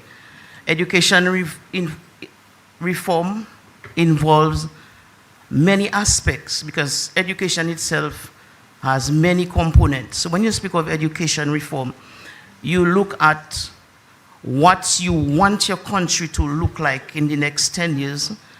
You have to look at what our capital projects are and what the needs of our country will be as it pertains to personnel, which will now lead you to look at curriculum change, which will lead you to look at maybe personnel changes. And so for us, we've come a long way in that we have achieved universal primary education, universal secondary education, and universal tertiary education as it pertains to Dominica State College.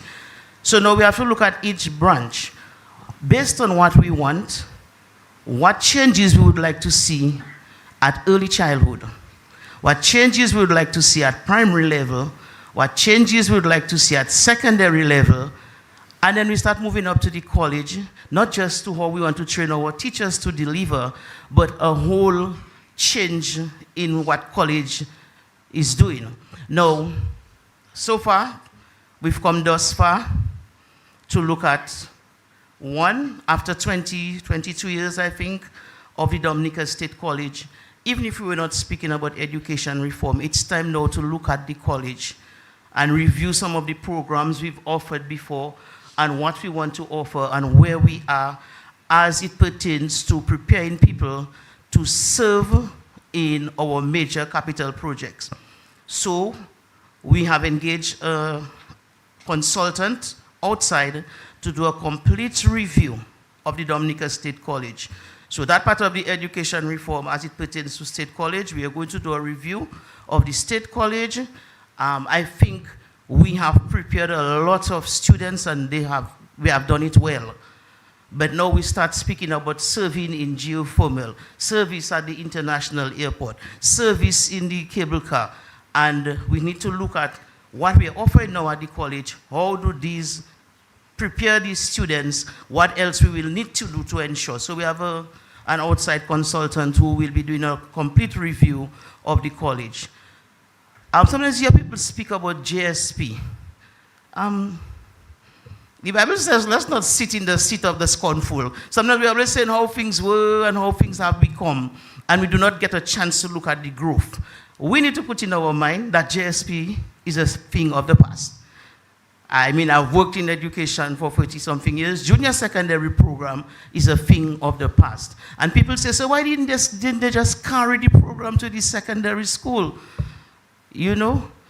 Because at that time, because we did, but people still holding on to the fact that JSP was a program for students who couldn't learn. And I choose to use couldn't learn because I do not want to use not academically inclined. We had JSP because there was no space to put the children. Because there were children in JSP, if you see them now, we have some from our area, they work in banks and they work some in the Ministry of Foreign Affairs, but they didn't make it in the grade 6 national assessment because there was no space to put them. So since we moved into universal secondary education, the need for JSP became less and less because the fact is, I taught common entrance class for years. When they tell you it's 6 you get in Cassie Bruce, you can have 40-something children, the results comes out, and you have 6. Does that mean that the other students couldn't make it to high school? Of course. My name didn't come out on the common entrance paper. Does that mean that I couldn't make it? No, that didn't mean that there was no space. So we had to create a program to accommodate these students at the primary school. When we move into universal secondary education, less and less we had the need for that, so we did. So presently, what we are actually preparing, we are preparing specific curriculums for TVET programs at Form 1, 2, and 3. Because the formal TVET program at these schools begin in Form 3. As of now, we have 16 TVET subjects being written at CXC level. So sometimes you hear people talking about why skills are not being taught, and I say, why people wouldn't just ask? And I agree about giving people more information. So we have 16 TVET subjects being taught presently at our schools. We have a government policy that requires that all students who are attending government secondary schools must leave school with 1 technical vocational subject. As of now, we have achieved 96% of that, and I speak of government secondary schools. Last year, we had a 94% pass at CXC in our 16 TVET subjects. So not as if we're not offering subjects at school. We have CVQ subjects being offered, and we have our students coming out with their grade 1 in CVQ. So that thing about skills not being taught is not so. However, now we're going to have the TVET Center of Excellence, another component of education reform. We are presently preparing how we will operate this place. So that's a conversation we are having, because this is not just new to us, it's kind of new to the region. And I say to my officers, we don't really need to start big, but we need to start right. We need to get it right. Because it's not only Dominica, people are looking at us and expecting us to serve them also at the center. So now we are in the process of doing how we're going to operate that center down there. So we have college, we have TVET center, we also place special emphasis on special education. We are also now in a plan. I have not presented the proposal to the cabinet, but I was in a big conversation with how we're going to use AI to educate our students. So we are also looking at, because we just have to get on with what's going on. We must. Even if we have to pilot it with a specific group, because when I study and in the conversation was, we can do a pilot and we can give these children the same assessment with the other children and watch the results. So also it requires a lot of public awareness, because people have an idea about AI, church people say it's Antichrist, the next set of people say the next thing. So I can just imagine the kind of work we're going to have. But if you have a child with a specific need, you can have an AI teacher dealing with that, because more and more we see our primary schools needing to move into individualized instruction, because in some schools you have just 30 children. So we'll have to, the individualized instruction, this is where the AI instruction will help us, but we have to also get it right. And we are also now reviewing our list of national priorities to see what kind of occupations, what kinds of services, what we will need to send our encourage our people to study, those we have outside, how many we need, how we're going to position our people to serve in the projects. And if you want to know some more, you can always come and see me and we can talk. I thank you.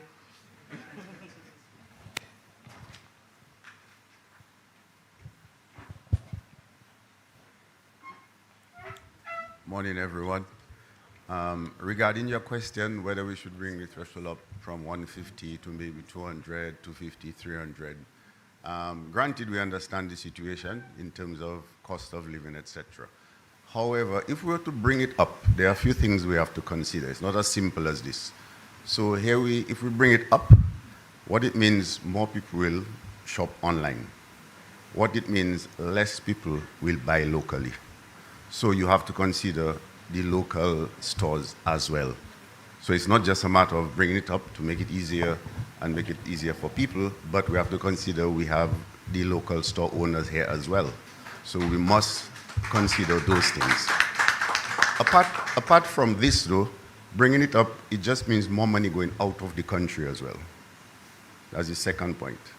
And then thirdly, because we've had lots of discussions on this, and thirdly, if we were to find, because there are three sectors involved here. The local store owners, you the consumers, the persons who buy, and the government as well. The government has to get revenue as well. So there's more money going out, there's less duties collecting at the customs and the port, which is the same money to drive the growth and development of the country. So it's a delicate balance we're striking between the store owners, between you, the public who have to purchase, and between the government who has to get revenue. It's something we've discussed repeatedly, and we're in the process of ironing it out. But it's something we're fully much aware of, and we'll continue to discuss, and we'll come with a solution that everyone will win. It's a win-win for everyone. Thank you for your question. Thank you, Dr. McIntyre. Honorable Alfred, we appreciate this is the end of your press conference, and you have some more questions. Kewana Fontaine, Mr. Christian has a question. Julian Morris from GIS. Single question from Curtis and one from Carlisle. Thank you. And Matt has a final question. So that's 6 by my count. 6 questions. Thank you. Mr. Christian is from Cairo FM, sir. Please go ahead, Kewana. Kewana Fontaine Wilson, Creole announcer, DBS Radio. Prime Minister, good afternoon. I'm tempted to ask my question in Creole, but I know, unfortunately, there will be people saying, what did she say? What did she ask? So I'll make it easier for everybody and ask in English. Prime Minister, earlier on, you answered a question from Carlisle about the congestion in Dominica. And you mentioned a few very interesting solutions, and I appreciate the solutions, yes. But I also had one solution in mind. I'm not too sure if your government have considered in terms of alternative routes coming into Roseau. I know you spoke about this is a sign of progress, development, and all of that. But how long can we continue, in that situation going forward? Mr. Christian, please give him the mic. My question is for the Prime Minister. It has to do with salaries of a certain category of employees. That is the salary of the President, the salary of the Director of Audit, the salary of the DPP, and the salary of the Chief Elections Officer. All these salaries are changed by law. The President has to be an act of Parliament, and the other salaries have to be by SRNO. I have searched the laws of Dominica. I have not seen any SRNO for the increase in salaries. That means their salaries have not been increased. And the salary of the President getting $7,583 a month, that since Mr. Shaw, that was changed, and I don't think it has been changed. And the current President would be getting a lot more than that if she was still permanent secretary. So I'm asking if any plans are being made to pass the necessary laws to change those salaries, increase it.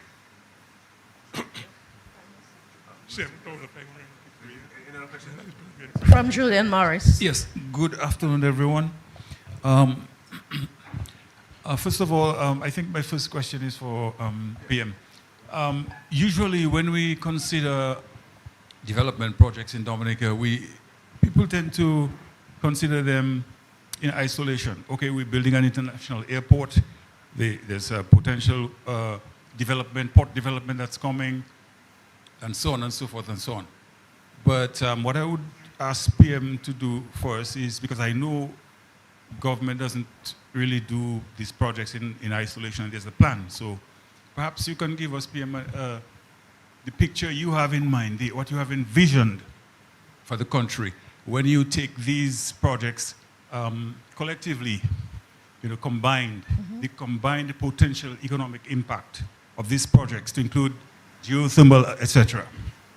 And the other question, you said one, but quickly as we're ending up, the other one is not too long ago we saw the US make changes in their immigration system and so on. If you could speak to that, PM, in terms of, is there anything new, any update? How does that relate to us and so on? Mr. John Baptist, Nature Isle News. My question is for the Minister of Health as it relates to the hospital. Over the past time, I've been hearing nurses saying, look, they've done the various programs. It takes them a long time, some of them to get their license after they've become qualified, and also for them to get an appointment from government. Why is that taking a long time? Also, some time ago, I think there was an elevator issue at the hospital, and I know some patients who had to be taken from their rooms to do different things. It was very, very difficult to get them from their room because the elevator is not working, the bedridden, etc. So what can be done to deal with that situation? Thank you. Curtis? Ask the question, we'll just respond to all of them. That's fair enough? Or you want to respond and then? No. Yeah, the Arok House of Culture has been in the news for a little while. The government announced in 2024 that the Arok House of Culture would return in terms of operation. That's 2024. We did October 2024, in time for the independence celebration. It's gone past 2025. We've not seen any signs of the operations at the Arok House of Culture.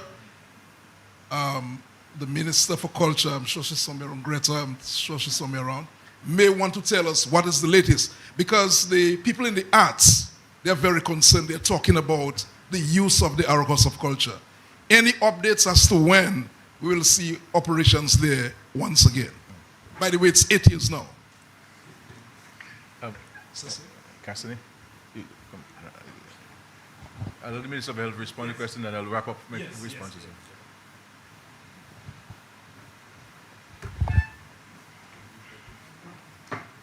Good afternoon to all, and thank you very much for your question. Season's greetings to everyone.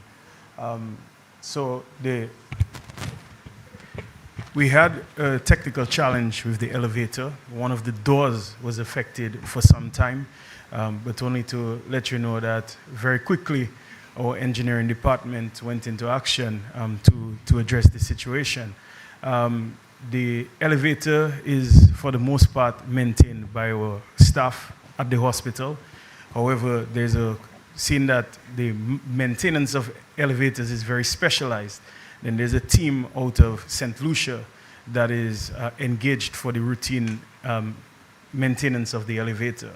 Recognizing the importance of a functioning and functional elevator at a hospital, what we have done is to ensure that they trained someone locally so we can have that capacity available.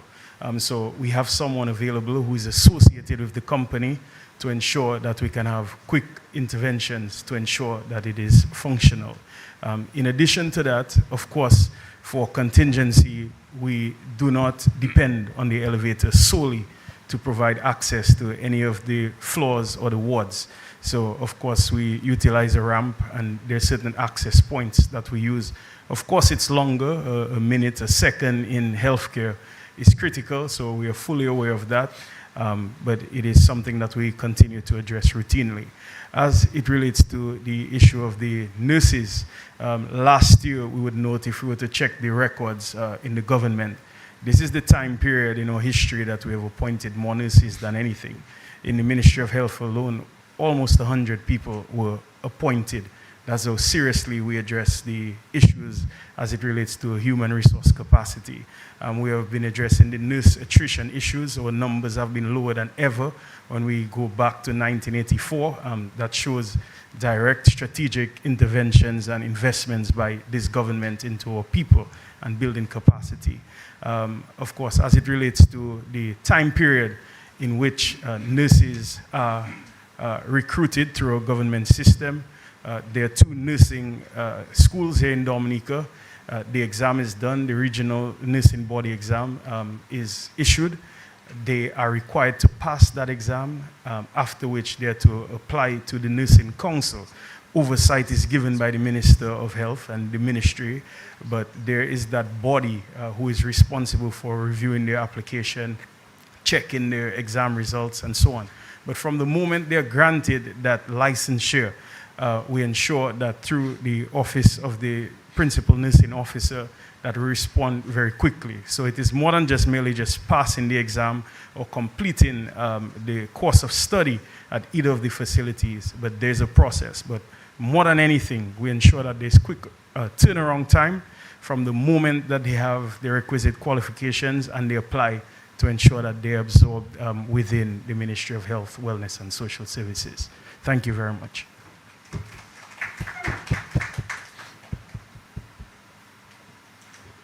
I mean, truth be told, wouldn't you like to hear from these ministers more? I mean, the responses they give to the so eloquent. They were not prepared for the questions. They stood on their feet and they answered these questions so beautifully and so masterfully. And all the people are saying, I want to hear from you more. You understand? I mean, you heard from some of them today, but you didn't hear from Roland. Yes. You didn't hear from Grant. You didn't hear from Coase there. And Dennis Charles there. The short guy from Colio, Pinard, and so on. And, you know, and you didn't hear from Dr. Williams at the back there, you know. I mean, the guy from St. Joe, Lloyd. Don't talk about the fisheries guy. I mean, the guy who talked about fisheries and blue and green economy, I mean. Yeah, that's what I'm saying. I mean, the responses, I just sat there and said, well, why you guys not talking to the people there? People, you know what I'm saying? More. So I'm sure in 2026 you'll hear more from them. But it speaks to their capacity, it speaks to the depth, it speaks to the fact of your stewardship. I think the work that has been done behind this thing need to be exemplified before the public by explaining to the public a bit more. So I thank them for their responses. The congestion alternative routes, DBS, I mean, when you came in, we upgraded, for example, the Bath Estate Goodwill Link Road to create double lane access. Before you had to reverse, or there were times in the day that you could go down and the times in the day you couldn't go up. So we created that double lane.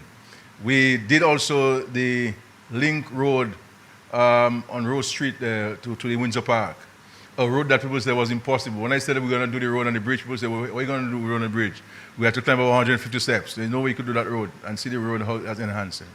We also did a bridge at the market. So when you're coming from Granby and you go into Portsmouth, there's really no need for you to go into Roseau. You could use that road.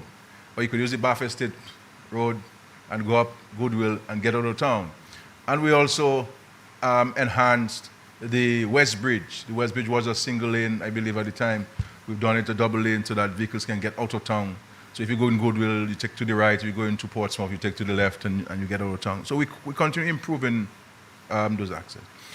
Where you have some of the bottlenecks and so on is in Newtown, then the option is to the sea. Then you have to talk about the cost of it, and do you have the resources to do this? when you look at Maho, my intention after the hurricane was to have acquired a number of the properties along the road, along the beach in Maho. But obviously, with so many things that you have to deal with at the time, you know, where was that placed in terms of the resources that you have and the sheer task you had of rebuilding the country? And so these are some things that we have to look at going forward. And of course, we have to seek to improve the congestion at the port, especially when you have a cruise ship on point. But the reality is, at the end of the day, the reality you have is that two things. You have limitations in what you can do, especially in the urban areas, in terms of additional accesses and entry points and exit points. And that coupled with the sheer number of vehicles coming in the country every 2 weeks, you know, every 2 weeks. And so I think we need to sit down and have some conversations as to how do we address some of those challenges. I know we had done some studies as part of the roads enhancement project for around the port area, and we had studied some alternative route that we could use so that you could bypass the entrance to the port facilities. And it's something that we're going to have to look at, especially when we build the new cruise village. So certainly that at least this area needs to be an urgent area for consideration by the government in 2026. So at least we can look at this. The issue of the salaries that are controlled by the Constitution and require parliamentary or cabinet approval by way of amendments to the Act. So the President, there's a law that deals with the President, and the terms of engagement of the President. That we've done a comprehensive review of the terms of the President, and not only the emoluments, but also how we as a nation treat both serving and former presidents. That you have a president who leaves office and he or she is completely naked the moment he demits office, and that's not really what was envisaged. When in America you're president, they call you President Barack Obama and President Biden. They don't say former president, they don't say president, and you have all sorts of facilitation, you know, security and drivers and vehicles and et cetera, et cetera. So we have done a comprehensive review of the president's emoluments and engagement. And so I look forward in the first quarter of next year that we can take this to Parliament. And that will also include an increase in the president's salary. Then you also have the issue of the president's spouse. Once you become the president's spouse, then you will become limited in what you can do, what you can engage in. And I think that a burden should not be placed on the president's family if they decide to serve the nation, that there must be some facilitation. And so we are also taking into consideration a particular legal treatment of the president's spouse, you know, while in office, and so forth, because there's some things that the president office must be extended to and regarded, and I'm hoping that we can go to Parliament to do so. So both how we treat current presidents and past presidents, and so forth. As you saw, we have a cabinet decision in respect to the prime ministers, former prime ministers. We took a cabinet decision to provide $7,000 a month to every former prime minister.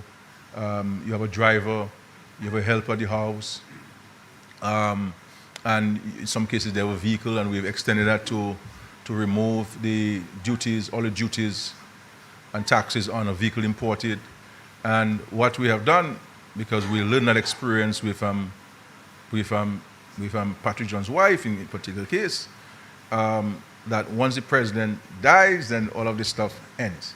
So we're now extending, for example, so if the spouse succeeds or survives the former prime minister, then he or she will get half of the $7,000 a month until death.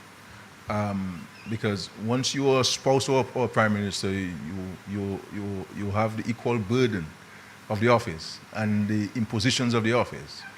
and that is not taken into consideration. And I think that we have to get to that point.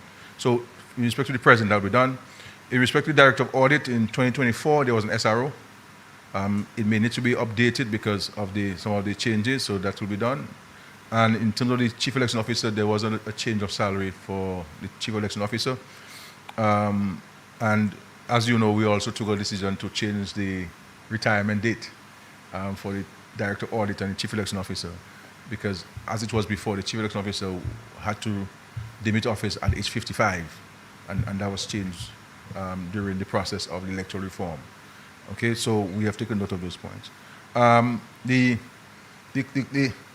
The combined economic impact of what we're doing is bearing fruit, really bearing fruit. If you look at social development, access to better healthcare, access to more services, you have more doctors at the hospital and at the disposal of Dominican people paid for by the Treasury than ever before. You have more supporting staff. At the hospital alone, we have over 700 staff. You know, that's a huge entity for the size of the population. You're talking about housing, access to potable water. We have 100% access to potable water in every community, and many of them are on the upgrades now. And I want to say to the people of Penville and Amba in my own constituency who have been calling for the improvement of the water system, that in the first quarter of next year, come January, February, we will start the reconstruction of the water system to alleviate the pain and suffering. And we do so a number of water systems, so in terms of access to water, access to education, not only access to education, but facilitating them to take advantage of the access, because the one thing you're going to have access, but the one thing you may not have the means of taking advantage of the access, and we provide them with that support, whether it's free tuition at State College, transportation for a number of college students, free transportation for all high school students, free books, free uniforms for students in all communities. All of those things are being done.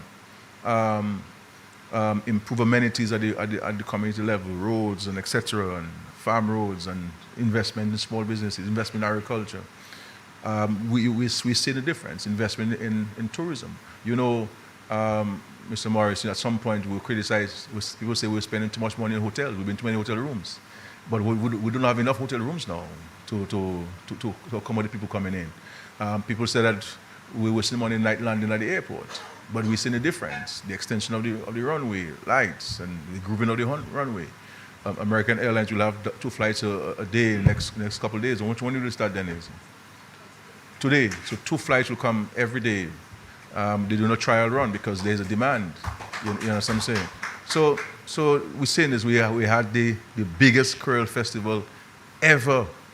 People are coming, and these are visitors to our country, tourists to our country, who are coming because Dominica is the place to be and to experience, whether it's river tubing or all those things. When you see all those little businesses popping up, it's because people sense and know that something is happening. Nobody's going to do a business because they like small business. People do business because they like money. And if they're going to make money, they will have a business and they'll expand. You know, so people are doing one thing now, they don't do another thing because they're feeling the vibe, they're experiencing the vibe. And so they want to now be part of it and so forth. You know, I met a youngster today, he's a barber, and he's saying, look, I want to go into taxi service, you know, to do this thing. So people, they are making, I mean, when you look at the number of small business now compared to 10 or 15 years ago, they're dramatic. The economy is not capturing the contribution of small businesses at all, you know. Zero impact in terms of contribution, you know. They're capturing that contribution, but it's a huge impact of job creation and money in people's pockets and people creating employment. There are a lot of ordinary Dominicans who are creating employment for people across Dominica, you know, using local products and adding value to it and exporting those things. But this is not captured in our export numbers because people bring it in their private suitcases and their friends take it back to them to Guadeloupe and they bring the money back. You know what I'm saying? And that's what happens there. So you have those things happening there. So we're seeing, and this is why we have to keep moving. So we brought in night landing, now we have to get to the point of the international airport, because in the next 2 years, the Douglas Charles would not be able to absorb or to accommodate the sheer number of people coming into the country. This is why next year you will see us building a new terminal building for the ferry service because it has outlived its usefulness, its capacity. So we have to know we're designing a built for purpose, a design and built for purpose terminal building that could stand the test of the current times and the future times. So there are a number of things that we're looking to do, that we must continue to do. This is why we continue to invest heavily in agriculture. I mean, if the Minister of Agriculture has to spend it and speak to you about investment in agriculture, it take forever. You know, so these are things we're doing. And I'm just rushing my response to you because of time.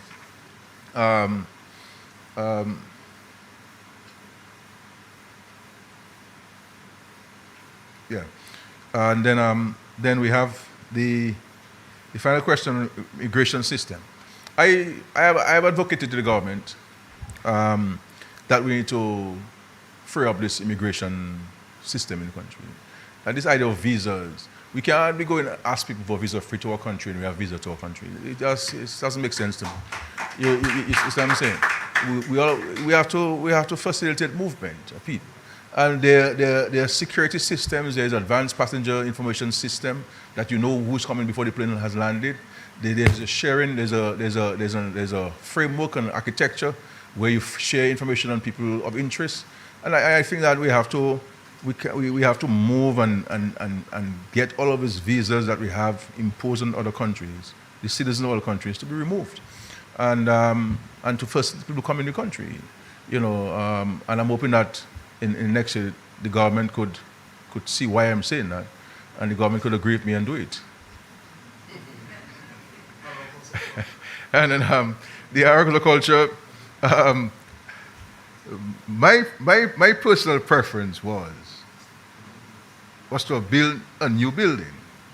You see, build a new building. Once you go and touch an old building, problem will start. Just imagine you fixing your old house, my brother. When you go and you put a bulb, telling you have to change the wiring. You bring your new faucet and your new WC and your new vanity you buy and so forth, and a pipe bursts because you have the old plumbing in a 25-year-old house. You understand?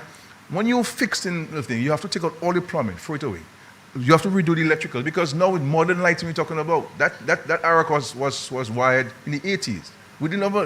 Half of Dominica didn't have lights in the 80s. You understand? So you can't go and put new lights with old wiring. So when you come and put the old lights away, you're going to have a problem. You get the quality. So now the advice is that we have to change the wiring, electrical wiring of the entire building. And now that's a huge cost.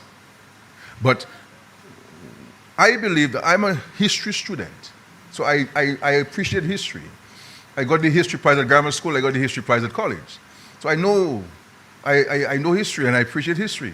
And I appreciate architecture. I appreciate history and the whole mentored in history, but sometimes we have to incorporate new things and new thinking while we keep some of the old things, but we can't want to keep everything old in Dominica from a historical perspective. So my view, for example, the same thing with the library. We'd have had a brand new library there with all of the facilitation. So when you talk about AI and so on, children will have access to all libraries in the world. That's the kind of technology I was going to introduce in the library. And my thinking was to take the stones in the old library, take the old wood in the library, and incorporate it in the construction. So we preserve history. This is a stone 100 years old. So these are the kind of things that we have to. So yes, we have to. History is good and so forth. I like to teach history. I would like to teach history someday. Again, but we have to bring in the new and incorporate the old. But so this is something that we have to talk about. And so my final point is to all of you, wish you a Merry Christmas. Sorry. So the minister is not there to give you a comprehensive response. So I think that they're now at the level of making a determination as to how they treat with the electricals. You understand? Because my understanding, the sheer cost of the electrical is huge. You understand? And obviously, for a building like that, it's going to cost some money. So I think the ministry now is waiting on some advice from the Ministry of Public Works as to how they proceed with the rewiring of the IROC and so on. So the point is, once you're dealing with an old building, everything you move forward you get something that will have a problem. I think Imo News has a question. I'll get him the courtesy of asking the question. Imo News? Yeah. It's okay? Yeah, come, she can ask the question. Good Your afternoon, question? everyone. My name is Ebony Sprendo from Emo News. Yeah. Prime Minister, there's been a long-standing concerns regarding the roads, plural, on the southeast. A bridge was put in place this year, I believe, and the roads were also cleaned, but ever since then it has deteriorated. And now, recently, there's been a situation near Three Rivers, where we refer to it as Odalis, where the boulders are coming down, and the road is extremely hazardous. And additionally to that, the Poncase Road is in horrible condition. So, given the risk, especially if one of the boulders were to cause further damage to the road, what steps is the government taking to address both the immediate safety concerns and the long-term development of infrastructure in the southeast? So, Rent? All right. The regards to Daily Spirit Savan, as you know, to take you to Spirit Savan, we built 2 bridges. One in Bakatel, that cost over $2.7 million. And we've also put in a Bailey Bridge in Piditsaban. Those of us know Piditsaban, that is in the vicinity of the home of the former Chief of Police, Mr. Daro's mother, right in that area there. So we built a bridge there. And we've also worked with the local residents in Piditsaban to improve a couple areas where there are water crossings, and they did a pretty good job in building a bridge with their own labor, by we providing them with support that they required way of materials. And the number of improvements that we've done in terms of patching the roads along from Bakatel to Piditsaban. The only thing that needed to be done, I believe, that is the approach to the Bailey Bridge, to have it concreted, and also to do some road maintenance, because there are a number of potholes from that bridge in Piditsaban to Dailies. So that's what I'm doing. But I drove on that road. We drove on that road some time ago. So people can drive on the road. So there's thoroughfare. Obviously, one has to be careful if you're driving on there. I know there was vegetation, and we moved the local teams across there to manage the vegetation. But in Dominica, high rainfall, in a twinkle of an eye, vegetation will go. So I think that the residents on both communities need to engage themselves on a vegetation management system. But I think people, all of the people in the southeast would appreciate the sheer amount of money that we spent, and we give priority in constructing a bridge in Piditsaban as opposed to doing a bridge in Sari, which is, in my view, should you ask me, would have been more crucial for the people of the southeast than the bridge in Piditsaban. But we understand the need to connect these 2 communities for economic reasons, and the Piditsaban will go across to sell the fish, and the people from Dailies come across to sell their ground provisions and so forth. So we'll continue to work in 2026, but so far I can drive from Roseau to Dailies. Obviously you have to be careful and so on, but the connection there does not prevent you from passing, but we can certainly do that. The issue of Odalis is a long-standing matter. We had done some work there. On this, there were some different iterations as to what should be done and can be done to mitigate against the falling rocks in that area. The Ministry of Public Works is reviewing previous studies that were done. I know that there are some temporary measures that they're seeking to put in place, that have been put in place, but I think that the long-term solution there is a very challenging one, but it's a study that the Ministry of Public Works is reviewing to advise the Cabinet on what needs to be done for a long-term solution to that area. Yeah. The issue of Poncase, obviously Poncase is on the rough side. So yes, we do the road maintenance, yes, we do the patching of the roads, but in itself, it's a rough road. But I believe in 2026, we will see a dramatic improvement to that road from Poncase to Bois Diab. Obviously, we have to construct a number of water crossings first, because all of them need to be upgraded. So that'll be done, and there'll be complete resurfacing of that road. Also, what will be done is the road from the Hillsborough Bridge, the York Valley Bridge in Layo to Sultan Warner Junction. So that's another one on the cards for us to improve and enhance the thing. But we should not discount the fact that we spent $227 million from Wadiab to Castle Bruce, and then to the Calago territory, and then to Pigwa, with some 5 or so bridges built and so on. So we continue spending on this, and because roads are important, and that's why I appreciate your question on highlighting those. You have a question, sir? Yeah. Yes, PM. You give the Ministry of Agriculture a mandate to bring in $700 million to the coffers of the Treasury by 2030. Are we satisfied that the Ministry of Agriculture is poised to achieve this goal? Well, I mean, we continue to invest. We continue to invest heavily. I mean, agriculture has been getting significant investments, and we continue to do so. And I think some of the infrastructure we're putting in place will certainly enhance our ability to reach that target at some point. Now, it may not be 2030, but I think that we continue to invest, and we're seeing in the manifestation with increased markets and ability to supply those markets, and focusing on particular crops so that we can ensure that when our visitors come, that we're able to supply them with the produce and so forth. So I want to take the opportunity to 2 things. So wish all of you a Merry Christmas. Here, it's okay. Here at the press, and of course, Dominica as a whole, it's a Christmas season. Let us go ahead and celebrate and be each other's keeper. I recognize that you don't ask me any question about the UWP's Delegates Conference. I guess you figure it's not a national issue. But all I will say is that I'm looking at a candidate for Marigot. And I intend to approach Mr. Edison James and Mr. Wayne James as a potential Labour Party candidate for Marigot. Thank you, Prime Minister. It has been a great engagement. I thank the members of the media for your support today and throughout the year.